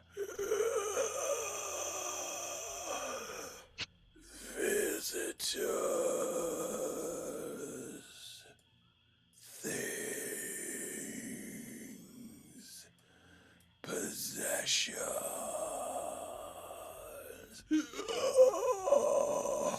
As the bag and box man begins to crawl out of this large, massive kind of hut that seems to be sort of built in these weird sort of Tim Burton angles, and it just this weird angled door that it shouldn't work. Anyone with any kind of like building or carpentry skills, I mean, that's even slightly more disturbing than the creature that's crawled out in front of you as you look. You can see now as he just begins to walk on all fours past these treasure chests. He's like almost like this sort of like long armed, and the legs seem to grow longer as he just walks. You need this horrific cracking as he just begins to and move faster and faster and faster and faster. Can I get everyone to roll initiative, please? As the bagman is not happy that you followed him back to backspace, and he is gonna fuck you guys up. He's left the thing open. I will make sure that music is not too loud for Twitch. Please tell us, Twitch, if the music is too loud. Can you ready a Braddock action? Oh wow! Oh wow! Okay, let me just pull out my. Now, lads, come on to fuck, lads. I need a good initiative roll here. I don't even know what his initiative is. Shane, don't forget you can re-roll things with advantage up to 3 times because of the gift of luck. Correct. I'm going to hold off on that for now. Oh, no, just letting you know, just reminding you that you have it. Yeah. No, I have a little blue circle because I'm covered highlighted blue. in blue. I hope you get I hope you got the reference from that. Blue's lucky. Orcs. Okay, cool. Oh, So yes. I have an 8, which is not ideal. My shit initiative boys. orders begin anew. Okay, cool. So we are straight up with Oolong. Oolong, this long and gangly creature is beginning to screeching towards you now and moving incredibly fast and impossibly fast. And it's almost like this Ray Harryhausen stop motion animation. You just like it's confusing and terrifying at the same time. What would you like to do? Well, this is clearly not the important person that we need to see. And I need them all alive before I see the important person that they're clearly taking to see. So he's going to explode in a shower of spores. Oolong is. Yes, he is. Oh god. He is going to. Begins to sneeze violently. No, see here. Huh. Hay fever's a bitch, especially on the battlefield. All right, so we're going to cast bless. I'm gonna cast Aw. bless. Okay, cool. Yeah. Let's see here. The closest people to me. These 3 people right here. Down the music attack. Thank you, Phonosaurs. I appreciate the Aw. steer because I can never know. I don't listen across Twitch. How's that? But I don't know who these characters are because I don't Okay. have name tags on them. So this one, Chris. Ha. and this one Seraphina. Seraphina. will be blessed. Excellent. Thank you. Yeah. Let's see here. Boom. Spores. Blast. All right. So let me mark that off. It's done that. Excellent. Then. Bless your heart. I know, right? He's here to help. And then he is going to. Let's see. Let's go to the other side of the Bagman.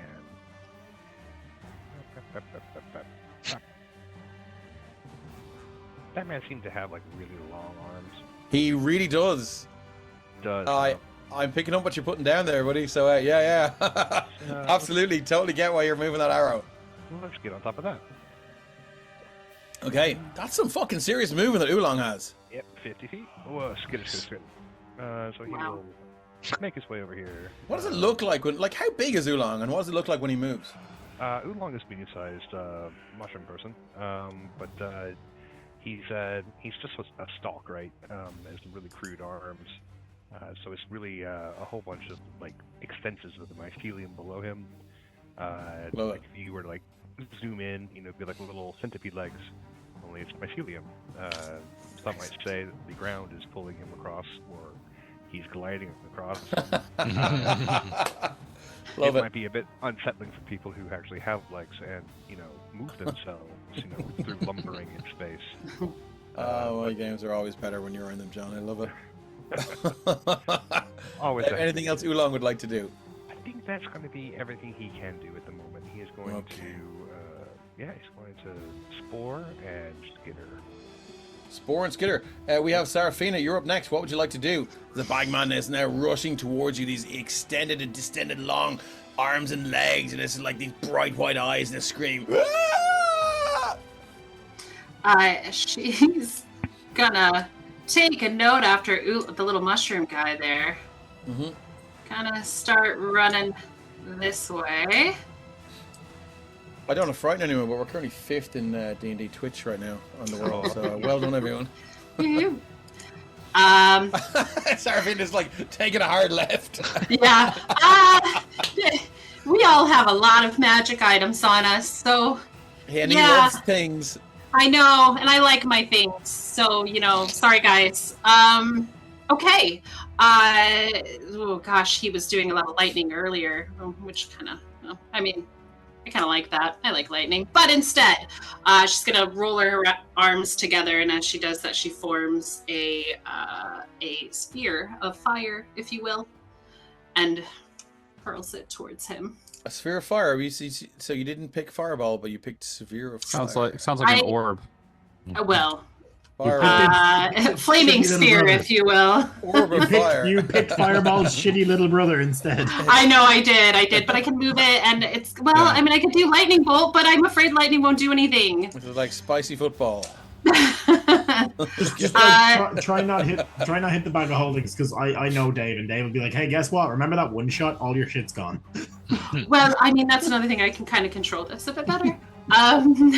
Okay, do you want to drop in flaming sphere into the chat, then we can see what... Yeah, sorry. I am going to upcast it just one, just a little timid at the start.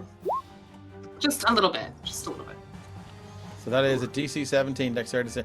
Can I just so do you want to tell me what this looks like? Does it appear on the Bagman, or does it sort of operate out of your hand? No. As you see her kind of rolling her arms around, you will see kind of flames licking her arms. But as she throws them out, looks like she throws nothing, and it looks kind of like, oh, really? But it ends up being a ball then that just kind of is around him. Epic. Okay, cool. So I think you're gonna love this. I'm just gonna tell you what happens here. We're gonna use its reaction to do magical misfire. When the bagman is targeted by a spell or is within the area of effect of a spell which targets a point, roll a d4. On a 1, the caster becomes the new target of the spell. On a 2, a random creature within 120 feet of the caster becomes the new target of the spell. On a 3 or 4, the spell functions normally. Well, good thing it didn't do a lot of damage, guys. Right? You want me to roll a d4? I would love you to roll a d4, please. Oh boy, okay. You're looking for a 3 or a 4 here, Drew? Drew, Brett raises a good point in the Discord chat. Yeah. You'd have a +2 to your spell saves because of the wand as well. That is a 4. Okay, cool. So that is your spell functions normally. So you're going to, that is a DC 19 Yes. dexterity saving throw. Here we go. Coming at you like Cleopatra.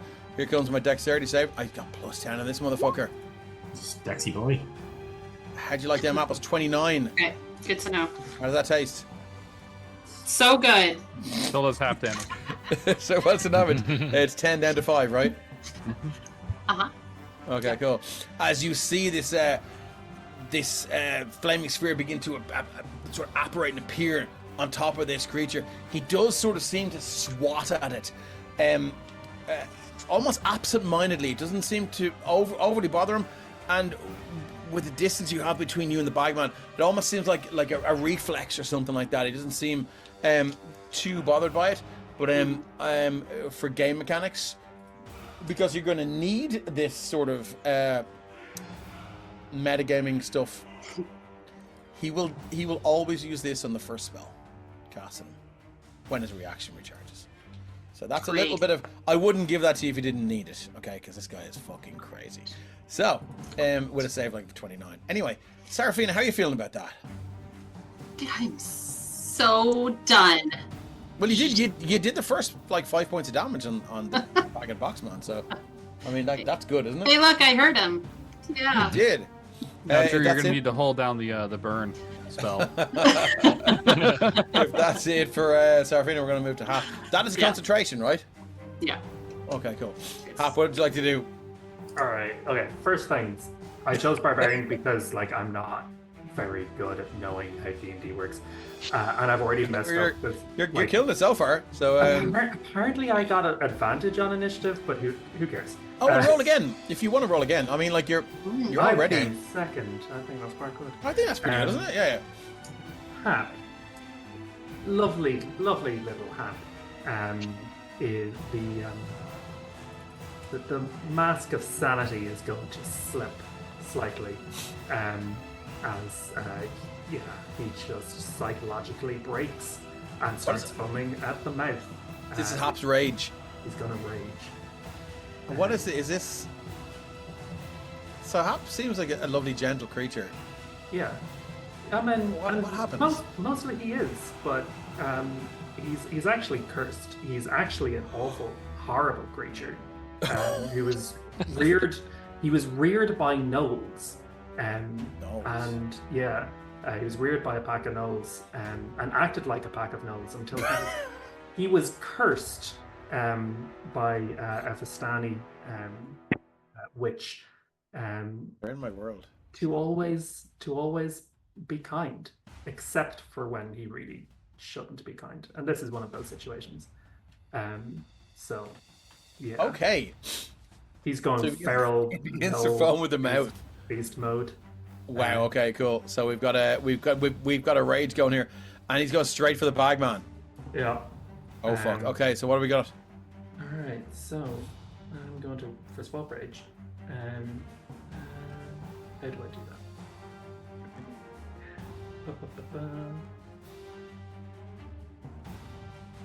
I'm just going to hit it a bunch of times. All right. 19 to hit.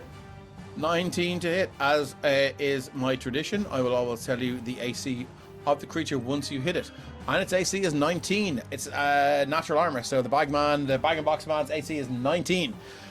That is a hit with your quarterstaff +1. You're gonna boop him. All right. For some reason, that damage didn't calculate correctly. But, so you 1d8. So let me just check out your. Where are we going? Let's have a look at Hap. and see if that quarter. Did you drag in you dragged in the quarterstaff +1, so it should be one. Why is it saying 1d8 +1? You should get surely to God you should get your strength bonus on that. Right? Yeah. Am I wrong here? Yeah, cool. So it should be +4. Let me just go in and just tweak that. +1. Strength, attack, strength. That is weird. Damage 1d8 plus strength. Okay, just for the shit of it. +1. Yes. Good check. Quarterstaff +1. 1d6. So damage 1d8 strength. So +1. And let me go back in there. And can you just click the quarterstaff +1 in the chat bar again and see if that changes the damage? 8. That's right. So we're boxed off now. So we'll take the 8 then. So that's 8 points of damage as you swing your quarterstaff.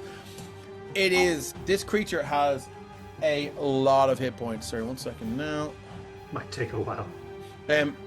Sorry. So you can see as you take that swing, it's almost like Looney Tunes. You go,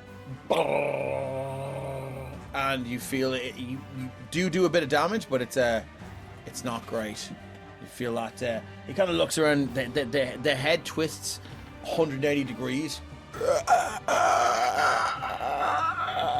And looks at you, and you can see like one eye blinks, the other one just like widens. Things. He's gonna hit him again. Oh wow! Okay, here we go. Rage damage as well. That was only an 18. Can I 18? Can I use my boom? You can. Well, it's a D4, so it's an auto hit. But you're looking.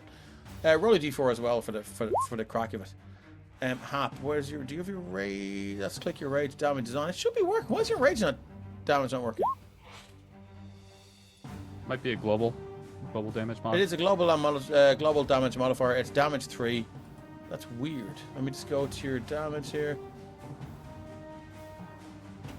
Very strange. You just add 3 to everything you do then, okay? Alright, so that would be quick maths. 14 points of damage. Okay, another 14 points of damage.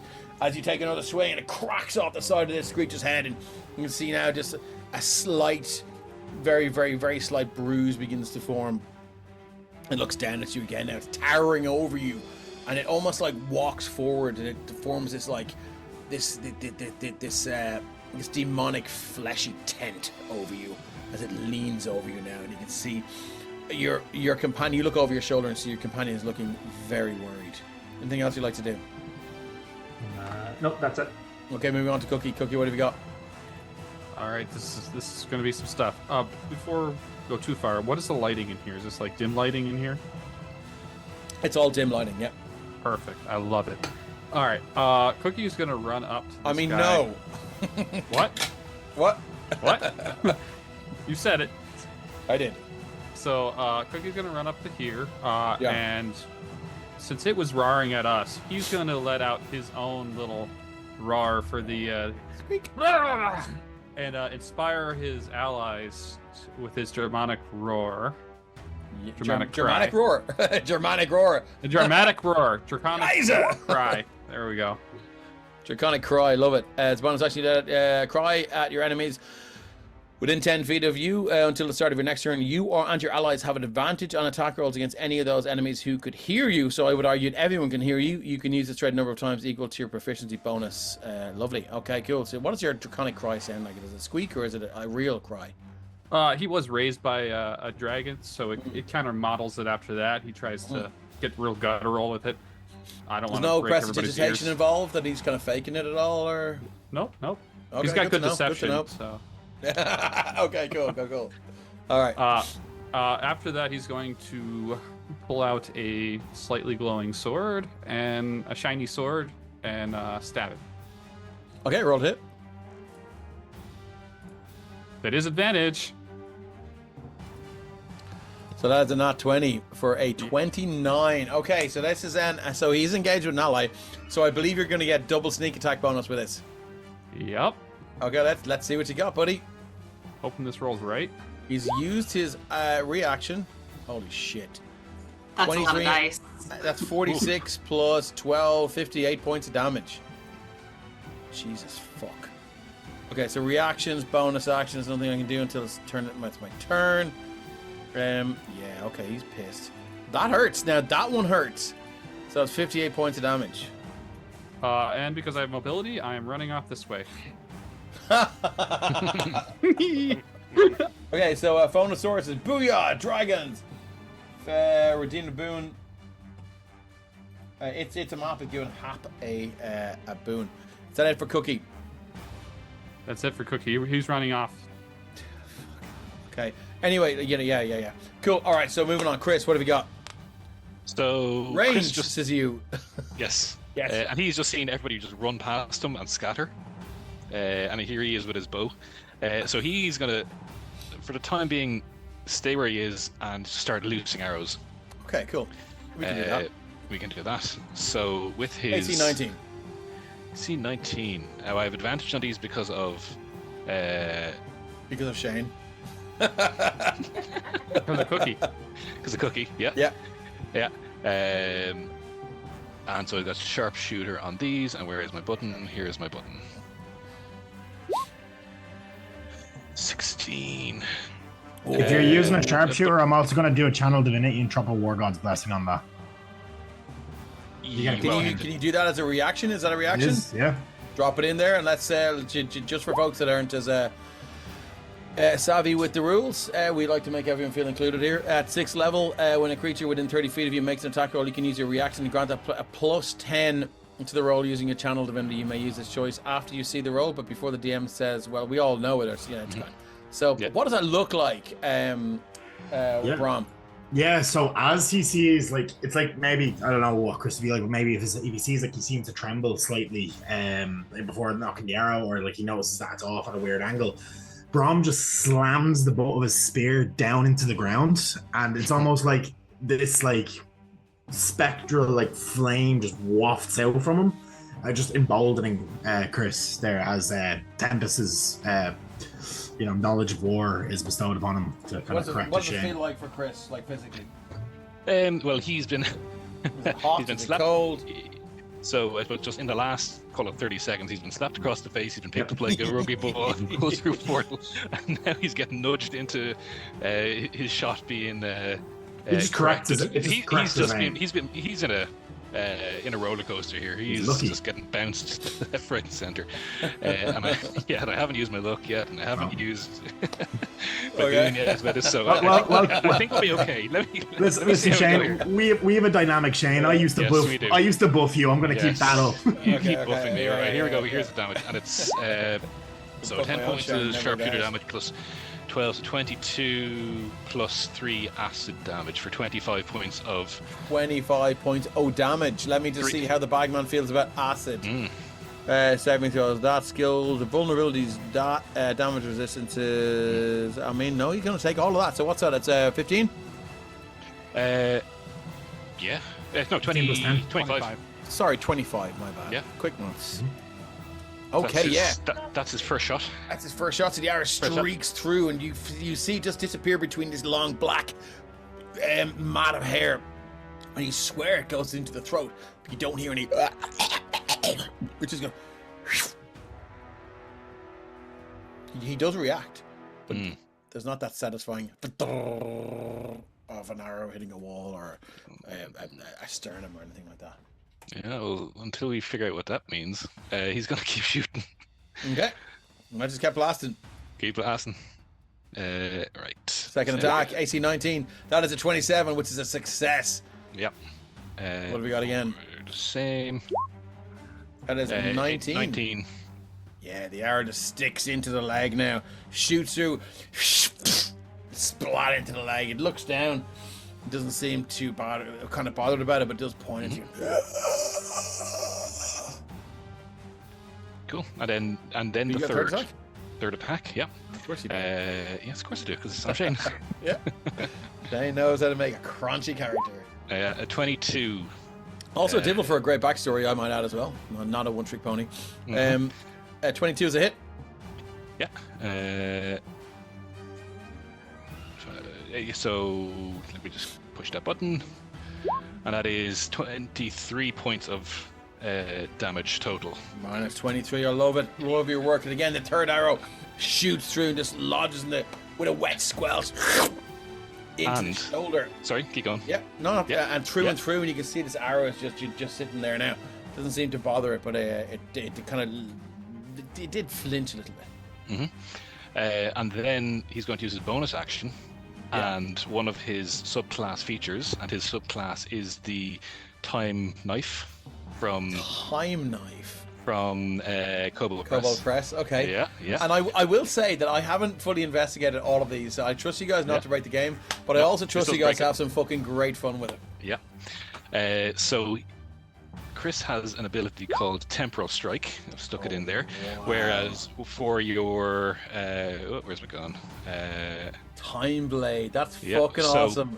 When starting at 3rd level, when you hit a creature with a weapon attack, you can use a bonus action to trigger one of the following effects: dissociative step, dissociative. What was the other one? Dislocative shove. And then there's 2 more at 7th level, which we haven't reached, or I haven't stuck up yet. But I'm going to dislocative shove the bagman to the right if I can. So he needs to make a strength saving throw. Versus a DC of... What's my strength there? I think it says it's specified before moving into damage terrain there. I don't think it says just in general. That's by my understanding of it. I'm not moving him into damaging terrain. Yeah, it says only if you move him into damaging terrain, you need to make save. That's my understanding of that. You can move the target only horizontally, and before moving into damaging terrain, to hit the target. So it doesn't need. So it needs to make a strength saving throw if it's going to move into damaging terrain. Otherwise, it's just fucking shoved around the shop. Yeah, so 15 feet to the right. 5. Oh, actually. 10, 15, yeah. At 10th level, you can move it so there's no opportunity attacks. Yeah. You moved to 30 feet. Why are you pushing him at me? Yeah, I was going to say.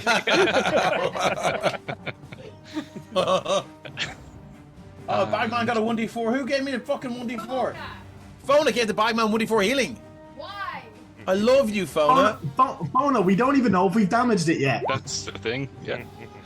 Okay, that's a that's 1, go. but it's still it's going to keep him in triple digits, so we'll do that. Okay, cool, excellent. That was pretty cool. So, what does that look like when he gets pushed by an arrow? So, the arms, so he's got the bow, and it's this dragon wing bow, tipped with green, and he's getting acid coming off. But he doesn't need to reach into anything. Every time he pulls back, the arrow reappears. Fucking cartoon. Yeah, the arrow appears, it releases, and because this is so there's 2 bits. That's just a normal item ability, but then just because we're playing with time here, it's just that blur of the Matrix arm blur of as the 3 goes, and then he just where he was, and then all of a sudden he takes 3 strikes, and then he's 15 feet to the left of where he's looking, having been rocked. Is Chris even aware whether that's like he's been moved forward or back in time, or is it just happens? It's like Chris sort of has he mastered this thing that he understands it. Yeah, yes, he does. And it's more like a muscle, so he can squeeze it, and he can do a couple of things with it. But he squeezes that time muscle. That's awesome. Can't do a huge amount with it. Can't do anything game breaking, but he can just that's cool. influence. I love it. Okay, anything else for you? That's enough. Actually, no, I'm going to run away in the other direction. 1, 3, 4, 5, 6, 7. He's an archer. That makes sense. Stay away. Excellent. Okay, cool. So the bagman is up, and you can see now he's being pummeled from all sides. And he's almost curled up into this ball, like these arms just like kind of folded in amongst each other. If you've ever seen a spider that's died, all the legs are curled up, but again they just begin to unfold. And it begins to just look around and looks at Cookie, and Cookie, it looks at you and it points at the pile of gold behind you. And it goes, no. And it looks at Brom and it looks at the pile of gold beside you, and he goes, things, help me, things. And as it points there, you see now this pile of gold begin to form Oh, you're making a gold golem. Looks like what is a horde golem, and is this? Is this a spell? No, Damn. he's commanding this thing to awake, and you see now this huge pile of gold begin to rear up. And again, as you see in this Cobalt Press thing, you can see it just. It's a massive creature. You can see that all of the gold begins to just form this very, very hungry looking face as it looms over you. Do you want the good news? It's low in the initiative order. It has to roll to join the initiative order. It won't get to act right now. So let's go into and let's get a little horde golem. Dave, I shot you a quick DM there a few minutes ago just to let you know. I don't check Discord. No, you're grand. Yeah, that'll work only for you. Yeah, that's fine. Okay, cool. So let's give this horde golem a little boop into the initiative order. What have we got? 15. Okay, so it will go. That's just reorder. So we're at Bagman from 8. That is not finished its turn yet. Reorder that to 7. Back to the Bagman. That was his bonus action. To use, I should drop it in there, shouldn't I? Just so you guys can see it. It is called. I would have thought that possessions could be the enemy. Oh, that's the horde golem. Sorry. Where's my bagman? Here we go. So this is what he used. He used Murderous Collection. The bagman summons all of the trinkets he's collected from all the various items of holding over the years in the form of a horde golem. You do see coins begin to just roll across this sort of astral island in bag space, and they just begin to just almost like if you've ever seen the Terminator T-1000 sort of reassemble. All these coins and gems and rings and necklaces just begin to just form into this thing, and it looms over you now. But let's get to the bagman's real abilities. It's going to move over and it's going to look at Hap, who, do you know what? Cookie did more damage. So I think, do you know what? I think it can actually hit both of you. We're going to go with a multi-attack. Zip, zap, skibbity bap. Makes 3 attacks. 1 with its bite and 2 with its claws. Its bite is reach 5 feet. Its claws are reach 10 feet. How are we going to play this? It will go...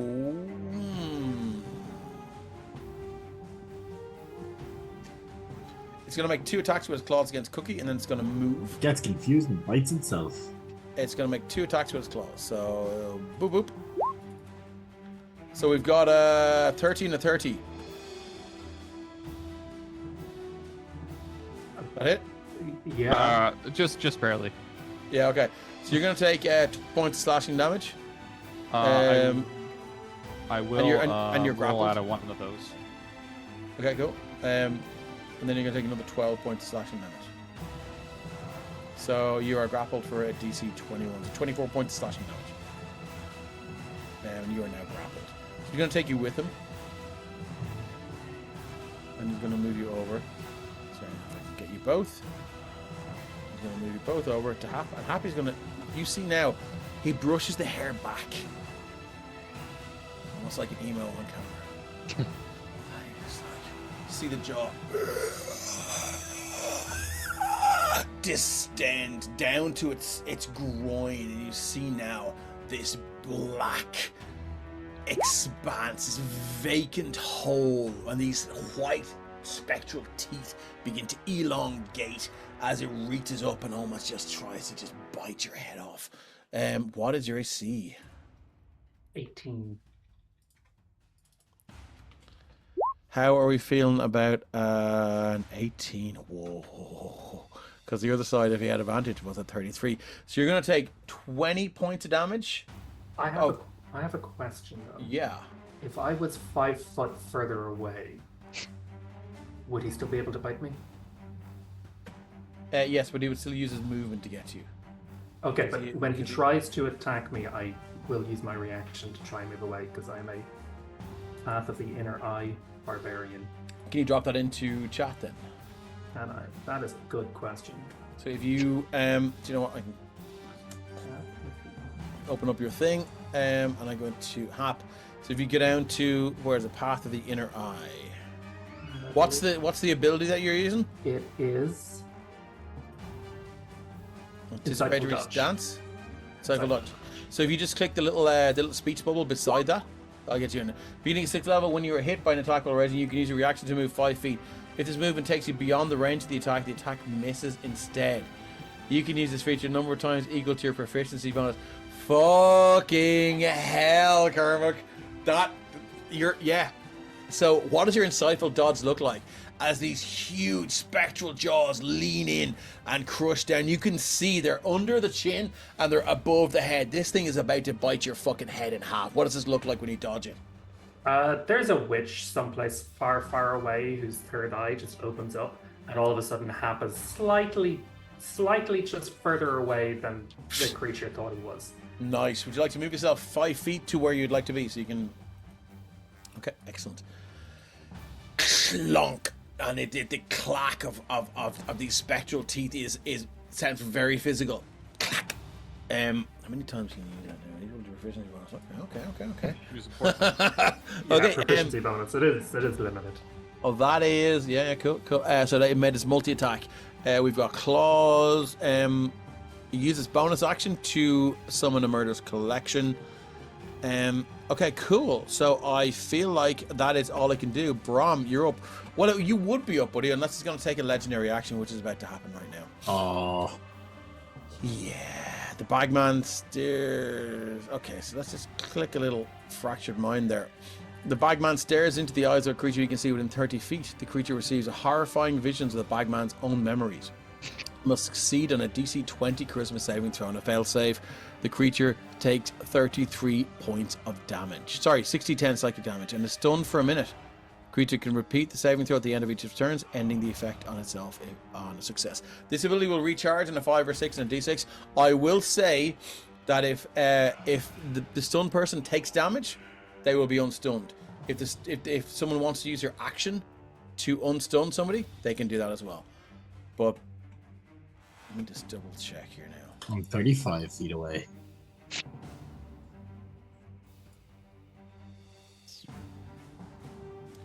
Yeah, it's furious with you, Hap. It's gonna throw that at you.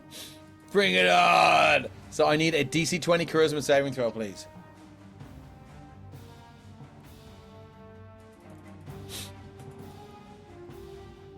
Oh, that's a nat 1 for a 3. Hap, you're gonna take 6d10 psychic damage. This is gonna hurt. /or 6d10. If anyone brought healing potions, bring them with it. 27, not too bad. Not too bad. As Hap, you see this creature, and again, it does pull this black hair aside, and you see these bright white eyes elongate, impossibly long.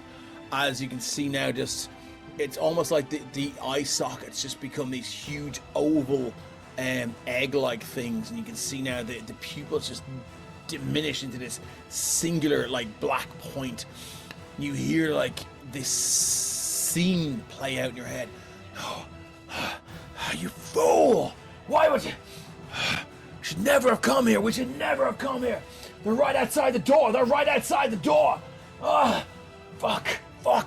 And then you see yourself in the eyes of this creature looking around, and the panic.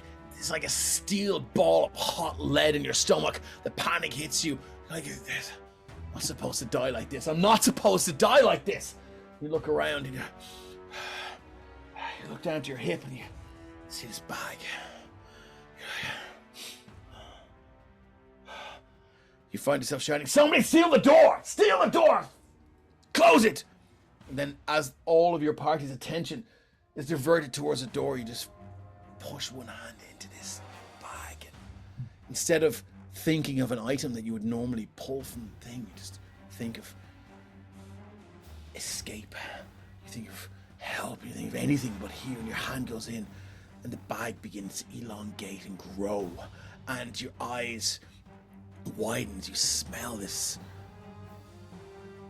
almost vinegar-like scent as you just begin to just crawl through, and it's like you're still in the bag. It's not like you've traveled through this portal and you look back, and you do feel the impact as the bag just drops to the floor, and you see the door through the aperture of the bag. You see the door smash open. You see these hobgoblins wailing in now, these spikes and pikes, just stabbing your party members, and it's brutal but quick. And then you see this like hobgoblin just stand over the bag, and it's like treasure. Picks up the bag. There's nowhere else to go but deeper into the bag. And as you just move forward down this tunnel, you see your fingers elongate, and it's the memories and the moments become months and years. It's like this memory of traveling down this tunnel for years. All overwhelm you, and you take 27 points of psychic damage. You are overwhelmed by the bagman's memories. And I do believe that is all he can do with his legendary action. I think we will move on to Brom. That's it? That's all he can do with his legendary? Oh, the poor fellow. I know, right? Yeah. It'll recharge in a 5 or 6 at the start of the next round. Brom, what have you got, buddy? This mountain of gold is rearing over you now.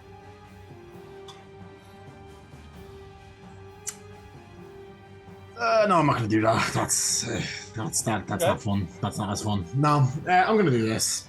Level 5 Spirit Guardians. Okay, buddy, do you want to drop out an old aura there to level 5? That's not great for level 5. 26 points of damage. No, it's not. Okay, cool. That's better than nothing. Now, I always offer this to the players. You can keep the 26, or you can re-roll each round. I'll keep the 26. Spirit Guardians is a 15-foot aura, right? I believe. Yes. Yep. And that'll be kind of a reddish aura. So as I pop out that Spirit Guardians, as this like massive form of gold leers up in front of me, it's like almost bailing out of the pile. It's like a squadron, like a battalion of like soldiers, all in like clad in like golden armor with red like full life size limbs, like full life size, and they just form on Brom and just start swinging and slamming and attacking and slashing. It's like Battlefield has just swarmed around him as if he's like having a flashback. Okay, cool. Of his allies around him. I like it. So that's your actions. Anything you can do with your bonus action and movement? I don't think there is much as a bonus action. The pain of being a cleric. I have a fairly solid AC, so what I'm going to do is I'm going to try back away from this thing slightly. Oh, okay. The edge. Love it. Love your work, 15 sir. feet to... Here we go. So it is definitely going to make a slam attack against you, my dude. I just want to be nowhere near the edge of this cliff. Yeah. Like I have a get out of jail free card. So it's going to make a slam attack. What's your AC? It is 20.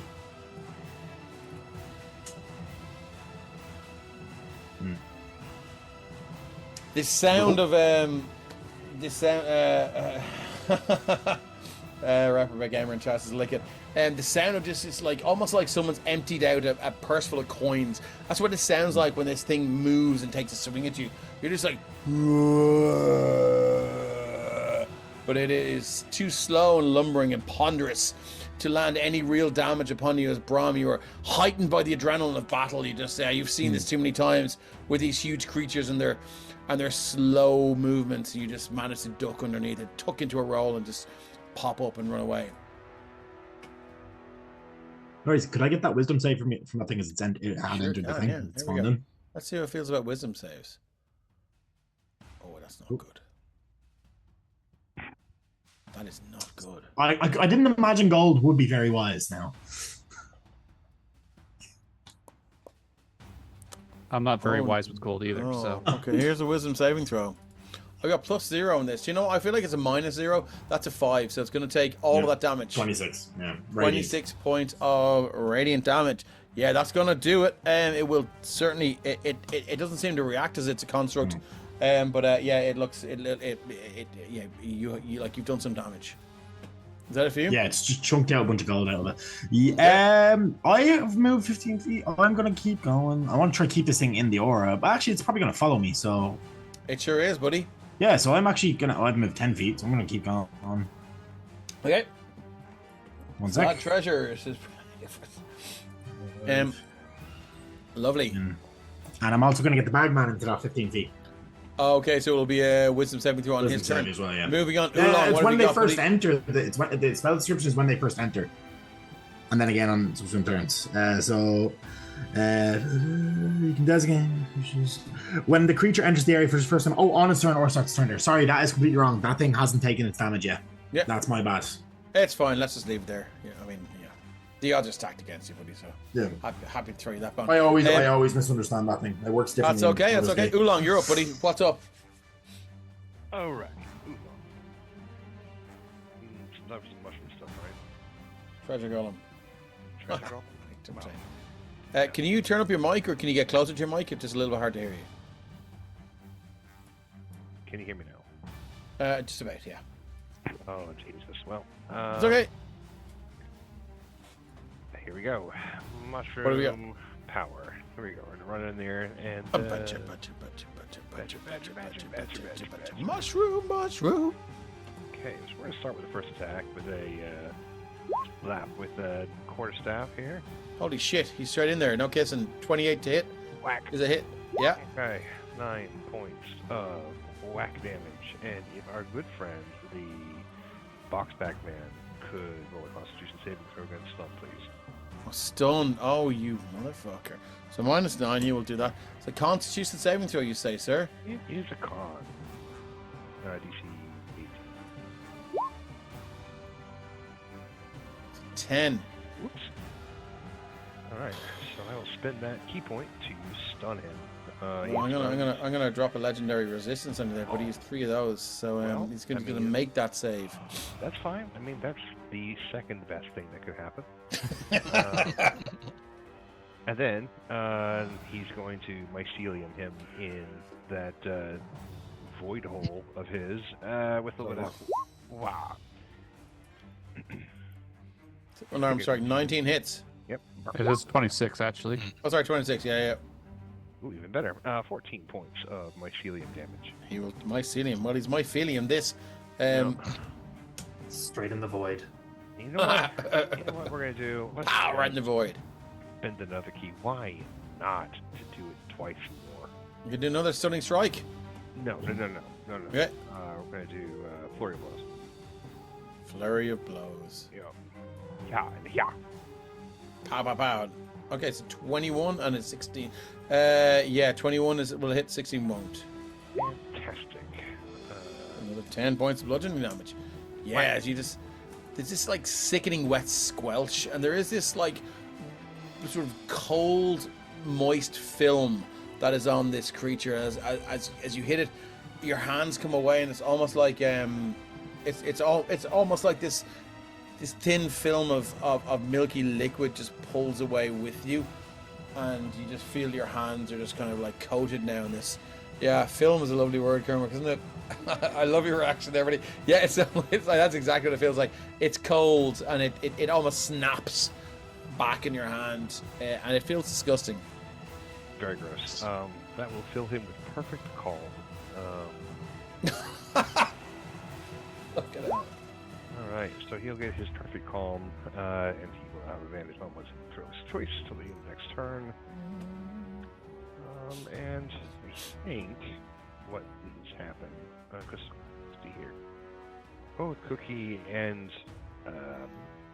Braun? No. Who is this? Don't forget, you guys have your blesses as well. That's Hap. Hap. Have blesses Hap. His bless wasn't going to help the nat one. No, just said like as a kind of general. Just remembered like you guys do have a bless. I have, I am still concentrating on bless, and I think that is going to do me for now. Okay, moving on to the Horde Golem is just moving after Brom, and it's just this sound of just, if you've ever heard of like a dump truck pouring out like these massive lumps of lead and metal and coal and all the rest of it. That's what the thing sounds like when it moves towards you. Let me just double check what its movement is before I assume that's got you. Oh, speed 40 feet. I'm loving this. 5, 10. That's your luck. There we are. Brom, here we go, buddy. How are you feeling about this? Just to take a second. Okay, cool. First attack, slam. Do you know what? Your Brom's happiest when he's in battle. So. Do you know what? I think it's just going to move right into your space there, buddy, and we're going to do a thieving whirlwind. The Horde Golem transforms into a 20-foot radius whirlwind, of the treasures of which it is composed. In this form, it has immunity to all slashing and piercing damage as a whirlwind. You can enter other creatures' spaces and stop there. If a creature in the space the whirlwind occupies from most makes a DC 17 dexterity saving throw, or takes 60 10 plus 7 bludgeoning damage, and the whirlwind removes the most valuable visible item on the target, including wielded items, but not armor. If the saving throw is successful, the target takes half the bludgeoning damage and retains all possessions. The golem can remain in whirlwind form for up to 3 rounds, or it can transform back to its normal form on any of its turns as a bonus action. So can I get a DC 17 dexterity saving throw, please? Yeah, I might shoot low. No, it's gonna like sit right on top of you there, buddy. Let's just move. That looks lovely, doesn't it? Perfect. Yeah.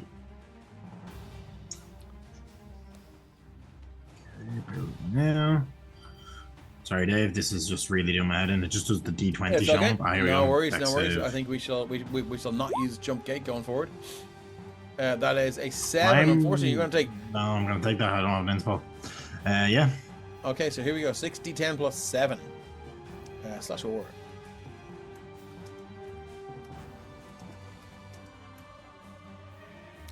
Second now, 60 10 plus 7. Here we go. Fucking hell, that's my rolls are dog shit when it comes to the awesome damage. That is 27 points of damage. As this thing just lands on top of you and begins to swirl around. Now you feel your chin and your jaw and your head being buffeted by jugs and gems and coins and just these tiny small chests and whatever. You're thrown from pillar to post, and you just feel that damage just creep in. Now your vision swims. Your ears are like, mop. So yeah, you are. It hurts. I don't know what it would steal, to be honest. What's your most valuable item? I'm guessing it's the +1 shield. Do you know what? I'll tell you what. I'll go into your character sheet and I'll see what's. Yeah, I don't know the value of some of these items, so. That's okay. We don't. So is it monetary value, or is it like your holy symbol? Well, that's the metal value. Great question, my friend. They probably. It might be the same thing in this case. Let's just see what you have. Let's look at your stuff. Yeah. I think it's going to take your amulet of the devout +2. Okay. So that's a bummer. Yeah, that's a bummer. How does that feel? Shit. Yeah. But I will that word say, of recall is looking real nice right now. Carrie's just like, fuck these guns. It is visible item. We know how this goes when I get pressed in one shots. I leave. So I have a track record. I pull a Shane and just run. Here. Oh, look, that's all. I think that's showing. My amulet would not be showing; it'd be tucked in my armor. If that makes a difference. Because the thing says most valuable visible item. I am happy for Dave to do what he wants with that, because, like, logically he'd have it tucked into his armor. But if Dave wants to say he just takes it, he can have it. You know? I will allow this. I will allow this time. In the interest of keeping things moving. Let's not go overboard with the corrections. Okay, cool. I think what I will do is. You can take my shield or my ring of +1, I guess. I can take what the fuck I want, big man. So. They'd be the most. They'd be my next best. Let's see what I've got here. So Brom, it can't be armor. What's that? Would need to be out to be used, and he just casts a spell. That is fair, actually. Yeah, thanks, Sam. I'm disinclined to sort of to waste time, listen to chat a lot of the time. So this is the last time I will do. I appreciate that, Tom. But I'm going to try and keep things moving. So yeah, that is gone, buddy. So let's move it on anyway. It's all the Horde Golem can do. That was its action. It can't do a thing. Immutable form, magic resistance, magic weapons. That's all it can do. Moving on to Seraphina. Sorry it's been so long of a wait. Seraphina. No worries. Is that Hap in the golem? Or whoever that is in the golem? Brom right there. Brom. Can I see Brom at all, or is he just... You can. Brom is like standing there just like batting away this like maelstrom of coins and gems and all sorts of stuff. I would argue I probably blend in quite a bit because my armor is golden, so it's probably quite difficult. Okay, that's all right. That's all right. All right, we're gonna try this and see how it goes. Bonus action: Seraphina is going to pull in the stagnant air around her, and then as it kind of moves its way like smoke to the golem and tries obscuring its view. If it's not immune to blindness, needs a dexterity saving throw. This is condition immunities. It's immune to charmed, exhausted, frightened, paralyzed, petrified, poison. It's not immune to being blinded. So what do we need to do? Dexterity saving throw. Dexterity saving throw. Here we go. It comes with the golem horde. He's got +2 on this. It's a nat 1 for a 3, Drew. What happens now? He's blinded until the start of my next turn. Okay, cool. So it's advantage on all attacks, and all attacks against it have advantage. Yep. So it's your bonus action, right? Yes. Excellent. That's my bonus action. Oh, you guys. Seraphina's spells look like, given that like they're. It's all about elements. So she always crackles with lightning, but it's you don't see like the full. You haven't seen her full power yet. She always looks like she's kind of winging it or like holding back a bit. I'm really nervous though to like, without metagaming, just what Seraphina sees. Would she think that she could hit the golem without hitting Brom? With lightning in particular. Okay, so I know you don't have to tell me like yes or no. I'm happy for you to make let's just give you would you like to go with Arcana or would you like to go with Perception? Perception. Okay.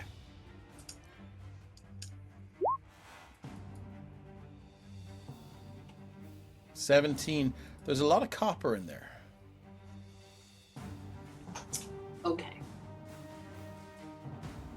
Okay. Now, what I will say is Tarek's not in his seat right now, so now's the time to make the call. No, I know. But when he gets back, Seraphina screams, "Brom, get out of there! Please get out of there!" And out of there, go! And we're gonna. All right, fine. We're gonna see how this. No, I'll just take my action then to move the flaming spear in between the two buddies there. Okay, do you know what? I'm going to get you if I surely to go with something like an act as a flame sphere. I bought things. Hold on 1 second. Marketplace purchase. Animated fire. There we go. Fire over. No. So it's Toasty Thaumaturgy is the thing I bought. Oh, this makes it fun. There we go. Toasty Thaumaturgy, and it is a flaming sphere. I fucking knew this would come in sometime.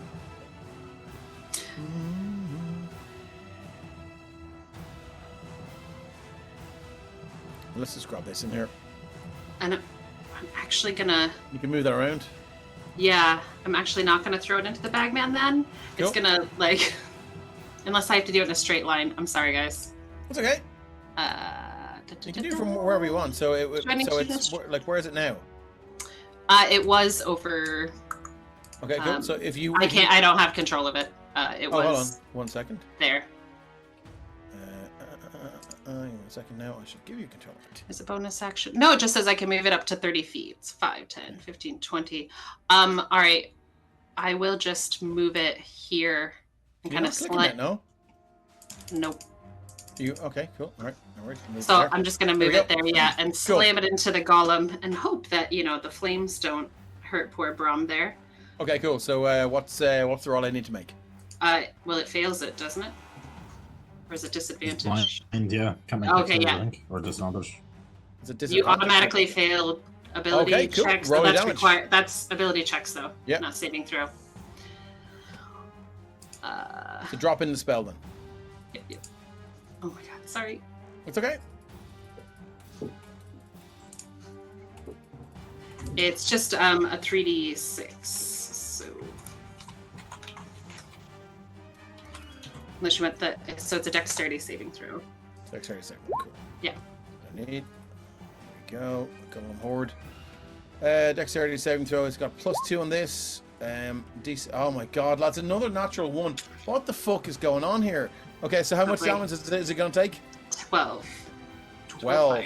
As a flaming sphere shoots through, you see Brom just like almost like Matrix bullet style, just throw a shoulder over. This flaming sphere goes through. You see some of the gold coins begin to melt in the heat of this flaming sphere, just like plop, drip down onto the floor. Brom, you see one of them sticks to the top of your boot now, and you can feel the heat beginning to just sear your toes. Anything else you'd like to do, Seraphina? Just again, Brom, get out of there while he My can't boots see. are metal. Just get out. Get out of there! Go now, Brom! Go! Get out of there! Lightning and metal don't work well. Get out. You can see her like crackling with like lightning energy that's like dying to get out. Yeah. Also, Dave, quick question. This thing is holding Cookie, right? The Bagman currently has... Put that cookie down! The Bagman does, not the gold. Put that cookie down! Put that cookie down! Okay, moving on to Hop. What have you got? Sorry, she does live there. Okay, cool. Thank you. Hop, what have you got? I believe Hop needs to make another charisma saving throw. Yes, indeed. 10. We just double check that for 1 second there. You have less as well. I do. I have less. The creature can repeat the saving at the end of its turn to end the effect, so you don't take any more damage, but the DC for that is 20. So that's a 12. We'll be here for a while. Or you could have some of your friends maybe shoot an arrow at you to wake you up, but I'm not saying that's a thing, but anyway. Hop, unfortunately that is it for you, Chris. As a reaction, I'm taking a turbulent dice for his failing of a saving throw with an. I'm sorry, you're taking a what? Turbulent dice. Turbulent dice. That's my favorite Rush album. I know, right? Spreading ripple. 6th level. When you creature within you 10 feet of you. And friendly to you is hit by an attack roll. You can use your action to gain a turbulent dice. When you hit. Don't worry about it. We'll talk about it later. Wow, that's fucking cool. I'll explain turbulent dice when we get. That is fucking cool. Okay, cool. Is this a Cobalt Crest subclass as well? Yeah. It is. Oh, I have to look into those. Okay, cool. So that's Chris. What are we up to? Right. We are. I do notice now that my friend is not moving around, so I might give him a poke in the butt. Sure, you can do that, yeah. Let's get him out of that. So let me just do a little bit of a boop. It was a 22 a little bit of a boop with a Dragon Wing bow. Yeah. You can't pull this damage, buddy. So that's a. I wouldn't have sharpshooted. Sorry, I would have said that before. That's fair. Yeah. 100%. But that's still 18 points of damage. 13 piercing and 5 acid. I believe the piercing might be reduced if he's raging. It is, yeah. I'm happy to say that you're still raging, yeah. Even though you're stunned. I'm stunned at that rage. No, I'm happy to say that you're still you're stunningly raging. Angry while stunned. I'm so happy to say you're stunningly raging. It's all good. So you can take half damage. Yeah, sorry, woo! You can take half damage from that, and you are now awake, and you will be able to act on your next turn. Chris, you have 2 more attacks. What would you like to do with them? I would like to now shift target, put back on sharpshooter, and target the boxman with those. Okay, go for it. So that's a 20 to hit, but now here settle in because it's going to get a little bit janky here. I have. He's back. Yes. So I have Elven accuracy, and because I have advantage, I get to reroll my attack so I'm rerolling the 18 to seek on the crit fish. Yeah, absolutely. I'm here for that. So nope. 18 or 18? 18. All right. 8. So still just hits normally for sharpshooter damage. That's coming. That's 23. 23 points of damage. Yeah. 20. That is 23. Yep. Yeah. That's my second attack. Third attack, doing the same thing. The 20, which will hit, and we'll re-roll that 15 crit fish. That's nope. So there's your damage on that, which is 28. Mm-hmm. And then I'm gonna have to action surge. Why wouldn't you? Yeah. Go. Sorry, so that was another. So the last attack missed. Yeah. The last attack missed. No. Did it not? Sorry, I had a 7 there. He gets Oh, no, a that was my dice. reroll. That was Okay, the cool. the Great, accuracy. cool. So what's the total damage? 28 on that second hit. Yep. And then action surge. Blah blah blah. Right now. 17, but I have bless from my little mushroom friend. Indeed. You also have have the advantage as well. Yeah. Yeah. So that brings it up to 19. I'm going to reroll that 11 for the crit. Oh my god. Okay. Okay, so let me just stick that in. So Yeah, we've missed you, buddy. We've missed you. Yeah. So it's an extra 1d8 plus a 1d6. Let me just stick those in. 1d6. And then I also, because I have Piercer, stick on another 1d8, I believe. I'm Sorry, glad I let me- gave this thing the hit points it has. Elven Yeah, actually you roll does one what it does additional- very well. Says, Yeah. So that's another 1d8. you just and- like throw the total damage at me now for this one. 34 Yeah. for that last attack. Hang on now, one sec. Get the calculator out. Yeah, I said I was going to get janky here. Where is it? It's a map says, can Shane build all of my characters from now on? Oh yeah, no, honestly, Shane, I might be consulting you for how I'll to offer a one shot service. those. Yeah. There was another thing. I can re-roll my damage.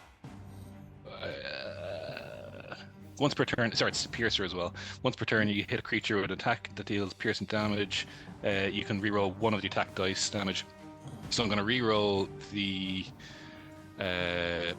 2 that was part of the 7 in the initial hit of the 1d8. So it's another d8 here. So I've Okay, one extra. cool. So heads up, I subtracted the damage from the first attack. So you just tell me what the 10, second and third. 7. Okay. So that's what? 10, 18, 23, plus 8 is 31. So 35 points of 35. damage. Okay, cool. Great. Rather you than me. Yeah, the arrow shoots through now. You can see it. It puts out like it arrow shoots through right towards his neck. It puts its hand up to stop it. The arrow just shoots through, and you can see now just like the end of it shakes and quivers, and it just looks down. And,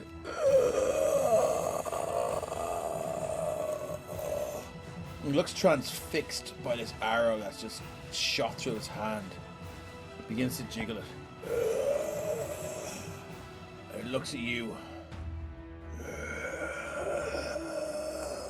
And you see it's like these spectral teeth begin to elongate. The mouth becomes impossibly wide.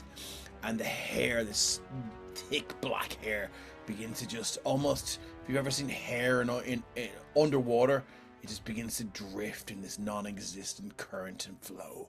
It looks at you. It is fucking pissed. Okay, that's fine. I still have 2 more shots. I'm sure you do. I'd be even more pissed than the kid and take all that shit. There we go, another crit. Jesus fucking Christ, Shane. Yes. So that doesn't add on the crit.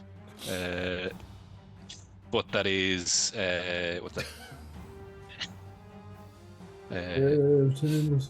Another 6.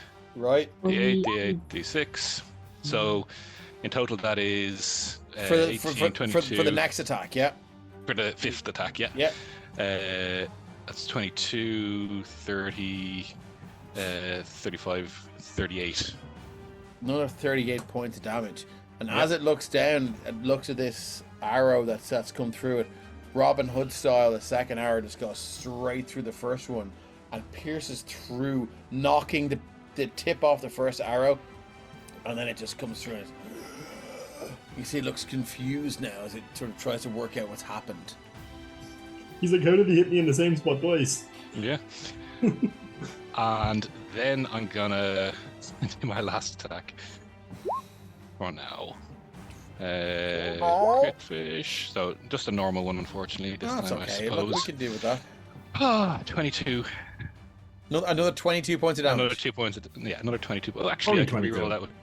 Can I reroll the pierce? That's one per turn. So no, that's 22 points cool. of damage. I'm happy to say that it is almost close to half its original hit points. And I'm going to use my bonus action. Oh, hang on. Sorry, I'm getting. No, action surge isn't the bonus act. Yes, so I can use my bonus action to do the same thing again as I did last time. Temporal strike. It's dislocative shove to the right, downwards. Now, and this is where you'll probably call. Like down there. 15 down into. The intention was to shove him into the golem. Oh, sorry. Here. Okay. Oh. Into the golem. Okay. Cool. Yeah. So there he is. So I he's will in mind there. you, I'm in there. He's got a hold of me. Okay. That's okay. Well, why are you dropping him on top of me after all the help I've given you? This is mean. So Chris, now, as you do that, I'm just happy to say that you're this little squeaking. No, please, no.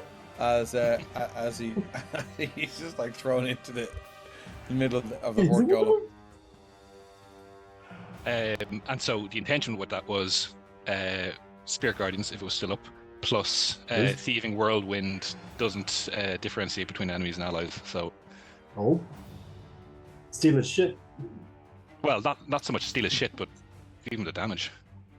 Plus the little flame ball. Okay, so I'm going to throw in Thieving Whirlwind. Transforms as a whirlwind. It can enter every creature. So that happens on its round. Yeah. So if it decides to stay in the Thieving Whirlwind on its round, it will have an effect on the Bagman. But until well, yeah, and Spirit Guardian is still up, isn't it? It is, yeah. It okay. is. So well, it's look, entered we'll see what turn. happens. Yeah. I thought it was in its turn already. Sorry, in its area of effect. It was, but it's now more in, so I can move out with it and keep it in, that's I good. think. Moving on then, Cookie. Would you like to try and break the grapple? I have an easy way of doing that. I will just meld with First the off, shadows. Well, that's cool, but you've started your turn in the Spirit Guardians, so can I get a wisdom save? I didn't think it affected allies. No, the whirlwind. Well, I would just like to consider. Sorry, I would just like to ask. Sorry, does Oolong consider a Cookie an ally? Yeah, it's not Oolong's spirit. Brown. In this current specific situation, yes. They're Sorry, fighting Brown, the same goal. They are fighting the same enemy. Okay, that's so cool. yes, at That's the cool. moment, Then yes. you're fine. All right. So what Imagine I Cookie's just gonna, said no. That'd be great.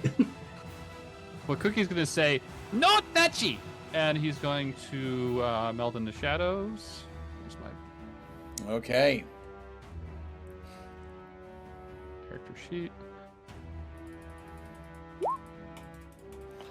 Moving shadows. While you're in dim light or darkness, you can use a bonus action to teleport along with anything you are wearing, carrying up to 30 feet to an unoccupied space you can see that is also in dim light or darkness. You then have an advantage on the first melee attack you make before the end of your turn. I like that.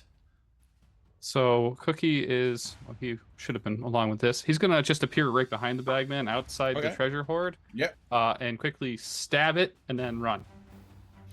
Cool. I like it. Roll to hit. This. Just enough. That is just enough.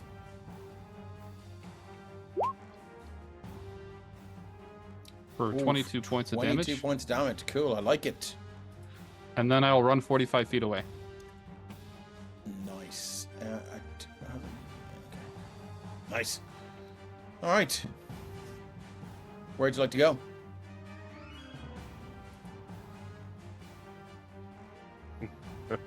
He's not learning his lesson. So we're Nice. running Okay, this way. cool. So before the bagman's turn, after your turn, it's going to use its last legendary action to. I'm going to make a bite attack against Brom because we're in the middle of this. Brom, what's your AC? It is 20. Okay, here we go.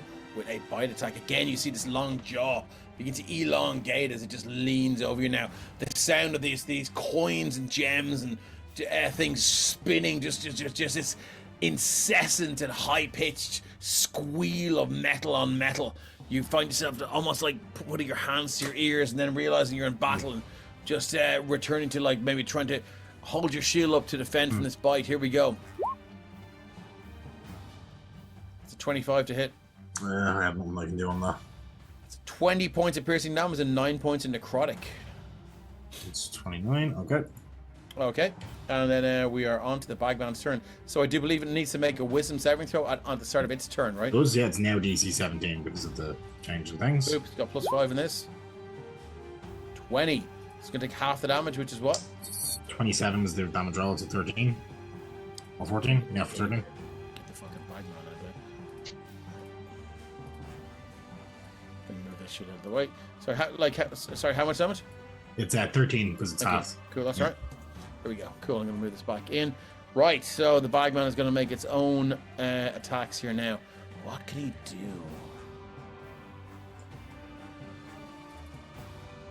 I meant to do that, actually. Going to move him out of here for 1 second. Fucking hell. It's like Torse is back in the game. You do notice... Brom, this thing's wounds begin to knit up and begin to heal as it looks at you, and it is going to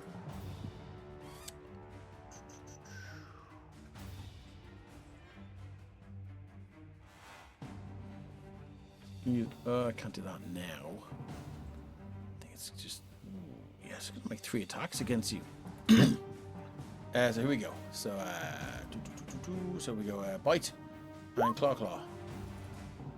So that is an 18 to hit with the an 18 to hit with the bite. Misses. What's your AC? It's 20. I think we should throw in a boon. What do you think? Go for it. Yeah. That's a 4, so that's a hit with the bite. So you're going to take 17 piercing and 10 necrotic. I'm probably dead here. Second attack with the claws is a 29 for 12 slashing. Yep. And then the third attack is a 20 with another 11 slashing. Oh, I'm not dead just yet. How are you feeling? I'm still standing. Barely. You're not Elton gone yet. No. Okay. So that is all. I think that's so. It did its multi attack, bonus action. Throw, murderous collection. We have that's active at the moment. It doesn't have. Oh, sorry. It hits you with the. It hit you with the claw. So you're now grappled. Mm-hmm. I think it's going to use its bonus action to throw you. Cool. Yep. And it's going to throw you at. Did it not go in there? Sorry, 1 sec. Off cliff or like to death? All of the above, my friend. That should go in there now. Why did it not go in? I'll just copy and paste it. That's weird. 1 second now. Copy paste. Command C. Here we go. It's going to throw you. Bagman throws the creature. He is grappled at 60 feet. The creature takes 2d6 bludgeoning damage for each 10 feet it travels before it hits a solid surface where it lands prone. Other creatures in its path must succeed on a DC 21 dexterity saving throw or also take half damage and be knocked prone. Let's see how many people I can line up here. I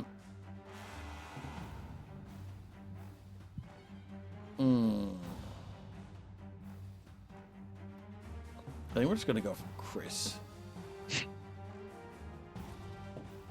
Yeah. So, Brom, unfortunately, you feel yourself just be picked up by these massive elongated claws. And the creature's mouth moves in almost like it's repeating some sort of chant or something to itself. You don't hear what the words say. and it just swings you around, and it underhanded throws you, almost like throwing like ghouls down a lane, and it's going to throw you straight at Chris. So where are you, Brom? Can I just get you out of there? Yeah. No, I was going to think. I don't think that worked. Yeah, I was going to say I could do a reaction, but I don't think that actually works at all. It was like a sort of a shield thing. But so no. I need you. So how far did we throw you first? Boop. So that is 40 feet. That's 2d6 for every 10 feet. Yep. That's 8d6 points of bludgeoning damage. I can't survive this. I don't think. Or 8d6. So you're going to take 25 points of bludgeoning damage, and I need Unconscious. a DC unconscious. I need a DC 21 dexterity saving throw from Chris, please. We're going to take half of that.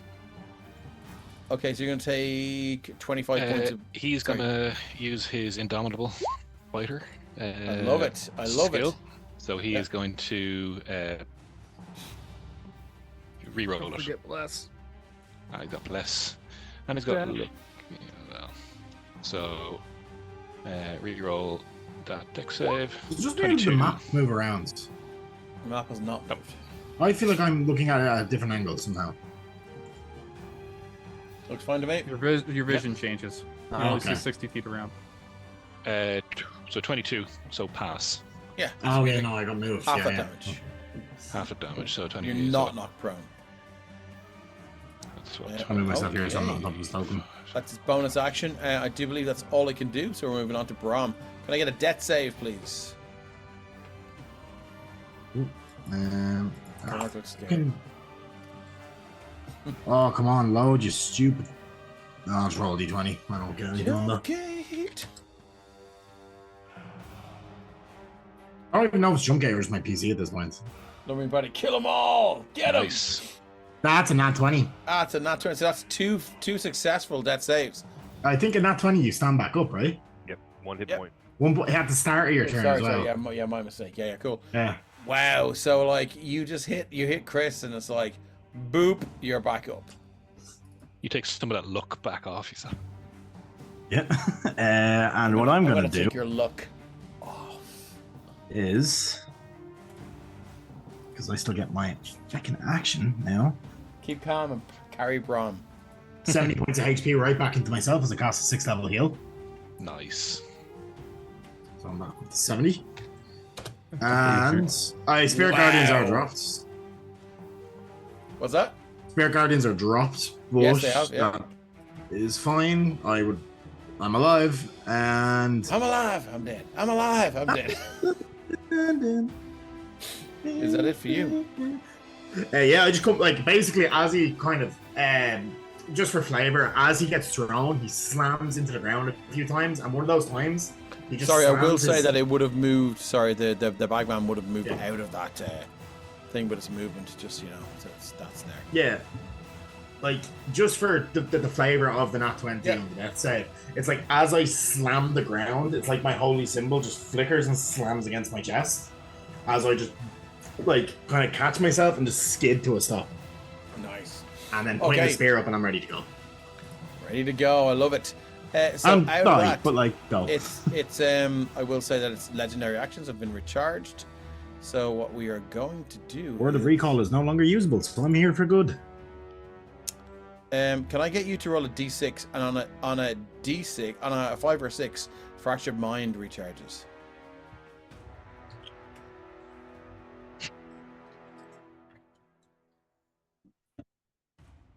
Who? Sorry, Carrick.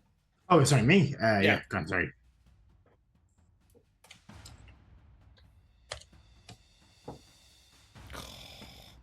Okay. So it's going to need a legendary action to shadow step. He's going to appear right there behind Chris and Brom. Oh. So I will just give you a little bit of shadow step here. Legendary actions. That is one action, I think. To if the bagman is in dim light or darkness, he teleports up to 60 feet to an unoccupied space. You can see it's also in dim light. So then he reappears. And you can just see he almost just draws one long talent finger down the middle of the air, and it almost splits reality, and you can see he makes himself very small and just steps in, almost like Hap's memory of him crawling into the bag, and he just emerges right out behind Chris and Brom. You see Brom is pointing at you.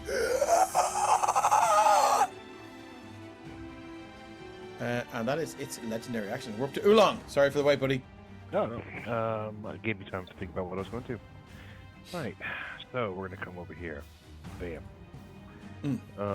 As a bonus action, we are going to activate my Eldritch Claw Tattoo. Eldritch Claw Tattoo. Yes, which activates a Eldritch Maul. Stand by while is there a way I can like put this out there? No, there's not. I'm getting real Power Rangers vibes off this. Eldritch Claw Tattoo, activate! What? I'll just cut and paste. Okay, this is a magic item from a good friend, Tasha's lamp. Okay. So, see here, I can attack 50 feet away. Maze balls adds at least 6 points of damage. Maze balls. And as feature in melee attacks, weapon on target 15 feet away from you as inky tendrils launch towards the target. In addition, your melee attacks deal an extra 1d6 force damage. That's fucking cool as shit. Now these aren't stretchy ass mushroom. These aren't tentacles. These are mycelium. Nice. Whack. That is a hit. All right, and we're going to do our first point of turbulence damage, which is going to be 3 points of turbulence, 2 points of Eldritch. What does the turbulence damage look like? We need to know this. So it's a ripple underneath the ground as mushrooms sprout up all over the place. They're wet and they're juicy and they're wonderful. And the mycelium like rolls up its skin, and there's like this quiver, this wetness that, I mean, he's already kind of squishy, you know. But he begins to like populate. His skin begins to burst with these big pustules. Right, so that's small Did you say pustules? Yes, pustules. Fungal pustules begin to burst across the skin. That's my favorite Cannibal Corpse album. That's right, and he takes 19 points of damage. 14 is bludgeoning, and 5 points is a combination of turbulence, which is also bludgeoning, and force. Again, you see this creature begin to just, its skin begins to erupt, and it kind of looks and it cocks its head curiously as it sees these things growing from it. That, I mean, it is a creature of death and decay, and it has never seen anything sprout from it, or it's never created anything since it's been created. And it cocks its head curiously and looks at it. And as man's heart grew 3 pustules, as these pustules begin to explode, it definitely looks like it's feeling pain, but it's the overwhelming sense and the overwhelming vibe here is curiosity. Well, as Billy Nakes once said, but wait, there's more. Let's do it again. Whack. You like that? You like that? Yeah, there we go. It's done 28. 28. Just checking what's serving this dice. Yep. Okay, so that's another 11 points of just more mushroom explosions. So 18 points of damage, and 18. Oolong begins to, move into various different forms to communicate that these are on behalf of the Mycan colony from which he comes. There's a little pirouette there as well, followed by a "You're welcome." And just to I can't do it because these are not melee weapon attacks. Otherwise, I would make him try and roll a stun, but these don't count. Would an unarmed strike count as a melee weapon? I always felt it did. I don't think they technically do, but I will more than happily spend a key. Yeah, spend a key point and do that. Amongst fists is his melee weapon. Yeah. Sure. Go ahead and roll a con save, please. Okay, coming at you like Cleopatra. Here we go. Where's my bagman stats here? So we want a con saving throw. He has +7 on this. Fantastic. What could go wrong? Oh dear. He fails. Have I used a boon? You Have against me. I'm gonna have to drop a second legendary resistance. He has one Oh, more. oh no, not use your legendary resistances. No, don't do that. And as a free action, if you will humor me, he will reach up into the gills of his mushroom cap head and pull out a little cookie that he made during the previous rest using the chef beat. The cookie down. The chef, he put the cookie down. I want cookie. He's going to get that cookie. Well, I mean, if Cookie was nearby, Cookie ran away. Coward. The mushroom people will remember this, and he'll hand that cookie to Brom. Thank you. What does that do? He hands you a cookie. It gives you 4 temporary hit points. Nay. It's a lot of hit points. 4. Okay. It could make the difference with this thing. It could, and that Okay. is Oolong. Lovely. I think what it's going to do is it's going to use its next legendary action to... I think we're going to do another bite. It's going to do... Look, Chris is there.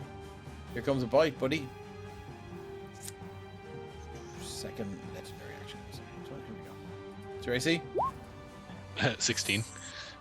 That's a 16 for 22 piercing and 11 necrotic. So, as again, you just see it brushes its hair to either side of its face, and its jaw distends again. And you feel, first off, there are no spectral teeth, and you feel these wet gums just slide underneath your chin. Sorry, Kermit. Dave, sorry to interrupt, but he's actually not going to feel much at all. I cast Ally Aegis. What does that do? It's shield. Actually, no, sorry, I can't. That's a 6th level. That was a 5th. Stupid cobalt press things. Cool. So can I Never go mind, back sorry. to my... Yeah, that's okay. Yeah. Yeah, as you feel these wet gums just slide underneath your chin, and then the other set of wet gums just slide over your head, and then the teeth just begin to form and pierce up underneath your jaw and into your skull. And you hear this possessions as you're going to take 33 points of damage, 22 piercing and 11 necrotic. Yeah. Didn't like that much. No, and we're moving on to the Horde Golem, which is pretty much... yeah. As a reaction, I am going to, because he got hit, I'm taking another turbulence dice.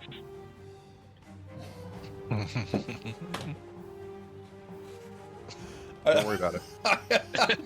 So do you just slowly stack up more and more damage every time you hit someone? Yep. Like every time you hit, you just do more and more damage? No. Every time one of my friends gets hit, I increase my damage. I just love how you're on their side mostly. I do want them to get hit. I do want them to fail saving throws, but I'm here for them. The Mushroom As Kingdom, well. The Mushroom Kingdom thrives I'm here on, for them.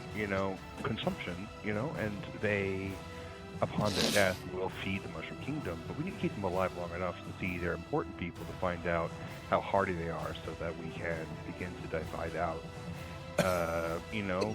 how many plots of land that will fertilize.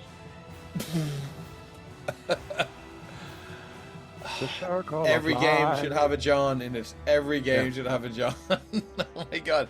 Okay, cool. So we're moving on to the Horde Golem. Right, so there we are. I think it's going to move into your space, my friend. He's blinded too. The Horde Golem. Still blinded. Is there another saving throw at the start or the end of its turn? End of its turn? No, he's blinded until the start of my turn. Okay, cool. Well, okay, cool. So I do believe it was kind of in your space though, right? In my space? No. No, it was there. It was just outside. It was there. Okay, cool. So I think what we will do then, we will just go. Hap, would you like to go? It's going to move. Let's roll a d4. 1 is up, 2 is right, 3 is left, 4 is down. Right. It's going to move that way. It just walks off the edge. Do you know what? We'll probably use most of its movement, and I'm happy to say that half of it falls off and it becomes a lot smaller. How's that sound? I like it. Nice. My treasure! The Horde Gun. Seraphina, oh no, my amulet. Oh, no. Oh god. That's expensive. The church won't be happy. They wanted it no. back, buddy. It That's might still be in that half. Oh, Don't worry, we get to split No, 300 gold. No, you see, That's a you vow see, of poverty. I didn't say split Okay, 300 gold, 300 gold each. Let's come up with a mechanic that will determine whether that amulet was in the bit that fell off or the bit that is still there. So how would you like to do that? 50-50? 50-50. 50? Percentile. I think we'll do a d20. Would you like evens? I like evens. So so evens, it's good. Odds, it's fallen off. Yeah. Okay. I'll do the honors. Yes, you will. Please. Oh. Oh. Bye. Oh, insert name of High Priest of Tempest here is not going to be happy. Oh, you're going to be on fucking like the holy water font cleaning duty now. So you're just going to be like scrubbing that with a metal sponge.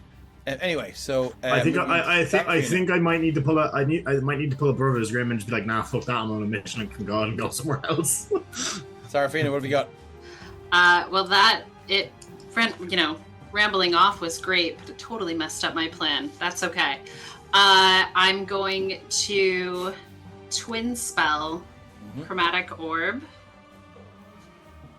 and hit them both with thunder damage. Okay. Right? Yeah. Thunder damage, and I'm gonna do that. Oops. Meant to cast it. Sorry, didn't quite give me the chance there. But I'll take that. Wow. That is a nat 20, so wow. Do you want to double all your damage? Oh, I was gonna upcast it too. Damn it. So would you? Oh, cool. It's fine. Well, no, because it couldn't. It didn't give me a chance. Option left. Just roll the extra damage, like. Are you sure? Because I didn't say what I was gonna do. Yeah, the extra damage. You said it before the dice. Of course you did. It's absolutely fine. Okay, because I was gonna do third since I couldn't do my original plan of lightning bolt. Stop it, you. the nat 20 dices. So that's 10d8. Wow. I'm getting flashbacks to the time I obliterated a fucking manticore with one of these. 10d8. Ouch. Oh, 42. Oh, yeah. Went to thunder damage. Yeah, I mean that's it. That is. What does that look like? With this, it is. You see the lightning crack with her as it kind of goes through her body, and she throws her arms out, one towards each of them. But as the kind of flash from her fingers, you don't see anything, and it's just that wave of thunder from the lightning that slams into the both of them. So the Bagman and the Horde Golem take both of that. Yeah. Yeah, twin spell. Such a good feat. The Horde Golem, you can just see like coins and gems just shoot out and fly across this weird bag space, and yeah, it does not look good now. The Horde Golem is definitely into double digits now. The Bagman is still in triple digits, but not looking good. Okay, then I'll spend another sorcery point to quicken Firebolt. Okay. To become a bonus action. Yeah. Nice. To the Horde guy, just to try to whittle him down a bit more. Okay. 20 will hit.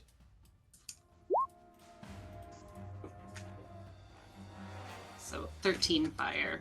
13 fires. Again, you just see it's like fireballs shoot through right over Hap's shoulders. Hap, like, whoa!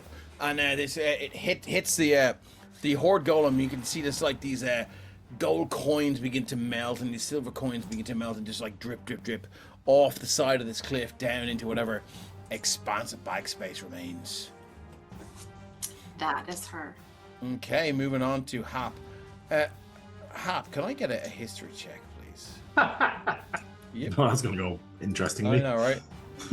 DC for this is 12. You never know. 16. 16, come Hap. on. It's a Can I get -3. Can I get everyone to take your headphones off except for Hap? Just send a message. Let me know if you guys are back. Yeah. Hap. Being one of the, I think one of the most literal party members and one of the most sort of straightforwardly thinking, it occurs to you, you've only been hired to find out what happened to the jeweler, not to destroy the bagman, not to retrieve anything.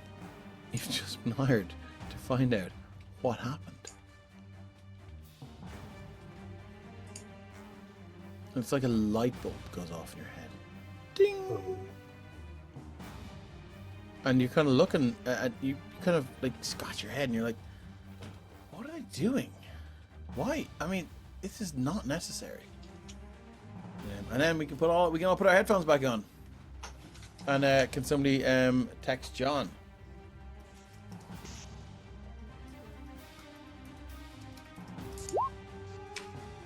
Okay. And it is your turn, Hap. All right, but he's raging. Yep. Oh God. Oh no. He's raging. Yeah, I know. Shit. Okay, so what I'll do because he's raging, but he's full of insight. Yeah, he is though. That's like it's his entire deal. Yeah. I'm gonna make it a quick insight check to see I'm 100% here for this. if Hap is going to. So before you roll that, like, how would you like to work out the DC for this? Because I'm not going to set it. I think we'll work together to work out what the DC is.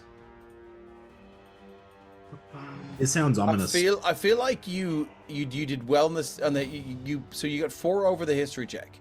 DC for that was 12. So I'm happy to say let's just say the DC for the inside is. Do you want to make it 14 minus 4 down to 10? Yeah, we'll make it 10. Does that seem fair? Yeah, that seems fair. Let's do that.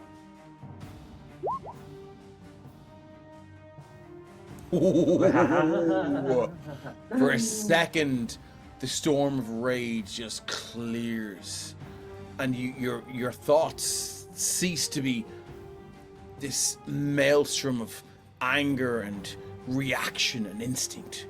You get this surge of clarity. Is there any sign of the fellow we're looking for?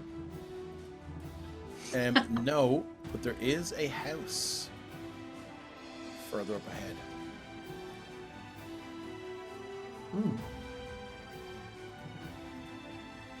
And you guys did see him come out of the house. Just crawled out like. Okay. Cool. Hap is going to run 40 feet. Right at the bagman. Right at the bagman. Shit, okay. I would like to attack recklessly. Okay, here we go. I'm trying to hit this dude. So that's an 11. Sorry, the 20 to hit is a hit. 20. Okay. Did that roll my proper damage? I think it did. Yep. Yep. Cool. A equals 3. Okay. So 11 points of damage.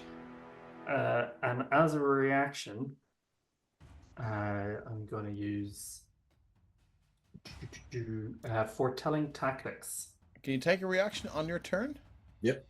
Yeah, okay, cool. It's mid Sorry. thing. Just double checking. Just want to say, yeah, it says you can use your reaction to immediately. Oh, Right. sorry, no, sorry. 2 creatures that I can see use their reaction to immediately move up to half their speed. So you can spur your allies on. Yeah, so they can move if they want to and make an attack, Okay. melee or ranged if they want to. Okay. But yeah, I think Hap is just going to yell at everyone to get to the house. Get to the house. Yeah, I mean, Get to the shack. Go now. basically, yeah. Do it. It's like, I think he's going to be like snarling, and he's like, "We don't even need to fight this guy. This isn't the job. Ooh. Finish the job." Wow. I'm kind of scared of Hap now. Okay, cool. So that is it for Hap then. I'll attack again. Yeah. Oh, lovely. Okay, sure. 28. Would you like the 28 or the 28? I'll take the 28. Excellent. So 14 points of damage. So just to clarify there, do we get do two people take a reaction then to move, or what's the situation there? Yeah, so Chris and Brom can use their reaction to move. Move and then take a ranged attack then as well if they want. Yeah. Okay. So I'll move to 30 feet. The house is up this way, right? Yep. Yep, around 25, 30, and... You would have seen it, like, as you landed here, there would have been, like, a flash of light. And you would have, almost like a you ever like, had a picture taken of you with a flash, you would have got that negative impression of the whole island. So you do know that there is a house up there. Okay, and then I'll also make the character sheet open. I will use the ranged attack. Now, ranged attack, does that include a ranged spell attack? Yes. Yeah. I'm happy to say it does. Okay, one sec here. You need all the help you can get. Assume that means something I have to roll then. Yeah, well, if you want to make a ranged... Yeah, so I can't cast like flame strike and make a save, so... No, it'll be like firebolt or... And so I will chuck a...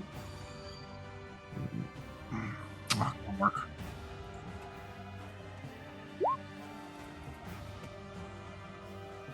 It's 24 will hit, yeah. Guiding bolt at, I assume, the bagman. Yeah, first level. Okay, cool. Just 'cause it's a free reaction, you know, might as well do it. Minus 15 points of radiant damage. Yeah, as the guiding bolt just shoots across now, as Brom, as you begin to run towards the house, getting to the chopper, and you just like throw your hand back. The guiding bolt just materializes out of...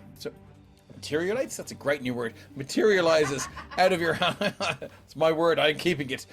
Materialization. It's like a Madonna song. And it just like... just materializes it's out like of your hand. Winged sword. To use a martialism, and it just shoots out through, and like you can see now, it lights up this creature, and this creature's starting to feel hurt. Now you guys can see the health bar in the Twitch chat. We can. Yeah. So I'm gonna take my strike now. Do you want to zoom in there a little bit, Kate, so they can see? And I think it's fair that I like to put a health bar on the creature because you can sort of see how much damage you're doing to it visually. You're getting there. You're getting there. So, Chris. Yeah, that was a same thing. Start retreating back. Doesn't really see where they're going, but listens to. Oh, the 19 to hit. It was 19 to hit. It's exactly what you need. Yep. So 28 points of damage all in. Oh, wow. Okay. Yeah. That arrow just like shoots through its shoulder and just pierces its neck. I will say, if you want to fish for a correct guiding bolt, that would be an advantage.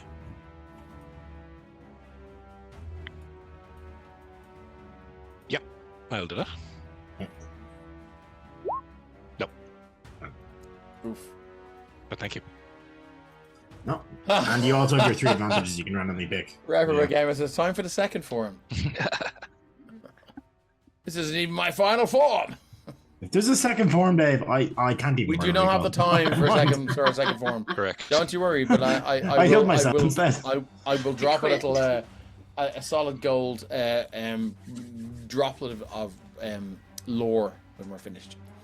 So that's it for Oh yeah, cool. So no advantage against it yet, but I'm going to take my first. You have your 3 free advantages from me. That's exactly it. Yeah, that's what I'm going to do with each of them. Yeah. So 25 to hit. I'm going to lucky roll to see does that happen. No, it does not. But here comes the damage. 24 on the first arrow. Fucking hell, lads. You're doing some damage here. 19 is a hit.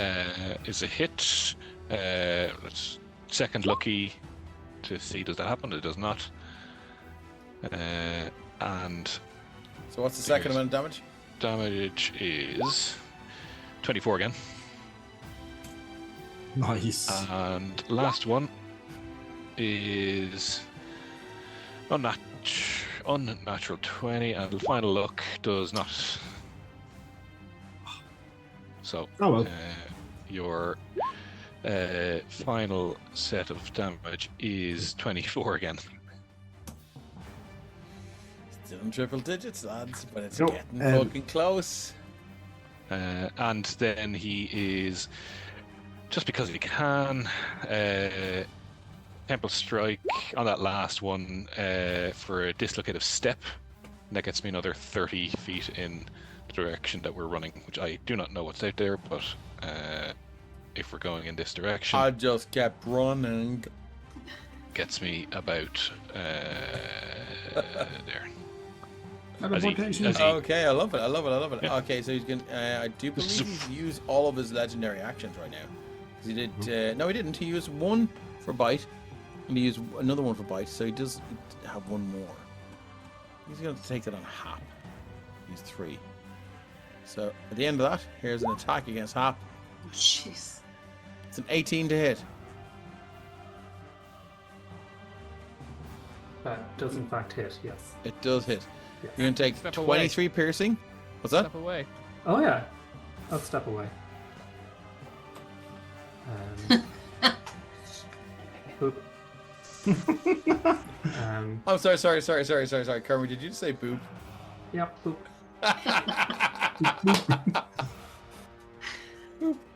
Okay, cool. So that's the end of that. I just love the concept of like Hap just really slowly just stepping backwards and watching as the attack just swings wide. He's like, no. I will also say he technically has 2 reactions, so oh wow. yeah, so he used that one on his turn, and like I don't know when reactions reset, but on your turn. So so I think we're going to wrap things up because I do believe Brett and Shane have to go. I'm happy to say that we're not going to make this a part 2. But I will say that through Hap's, if everyone's okay to wrap it up here. Yeah. And through Hap's sort of flash of genius and flash of insight, I think you guys get to the window here. And you manage to look through, you see Qual Astarax strung up by his own tendons. Oh. And there are what looks like these sort of these dogs that are made of bags of holding. You can see there's like this, like they see like the opening of the bag is like pointing down. You can see these spectral legs that are just like pointing out of this bag of holding. You can see this long, almost if you've ever seen that meme, it's like, no, with a long neck. And the dog's spectral neck is like, and they're pretty much just like licking whatever like viscera fluid is like hanging off this poor jeweler. But I will say that you do find out what has happened to it. And he fucked around the bags of holding and he found out. Yeah, Hap, can I get an insight check, please? all right, insight.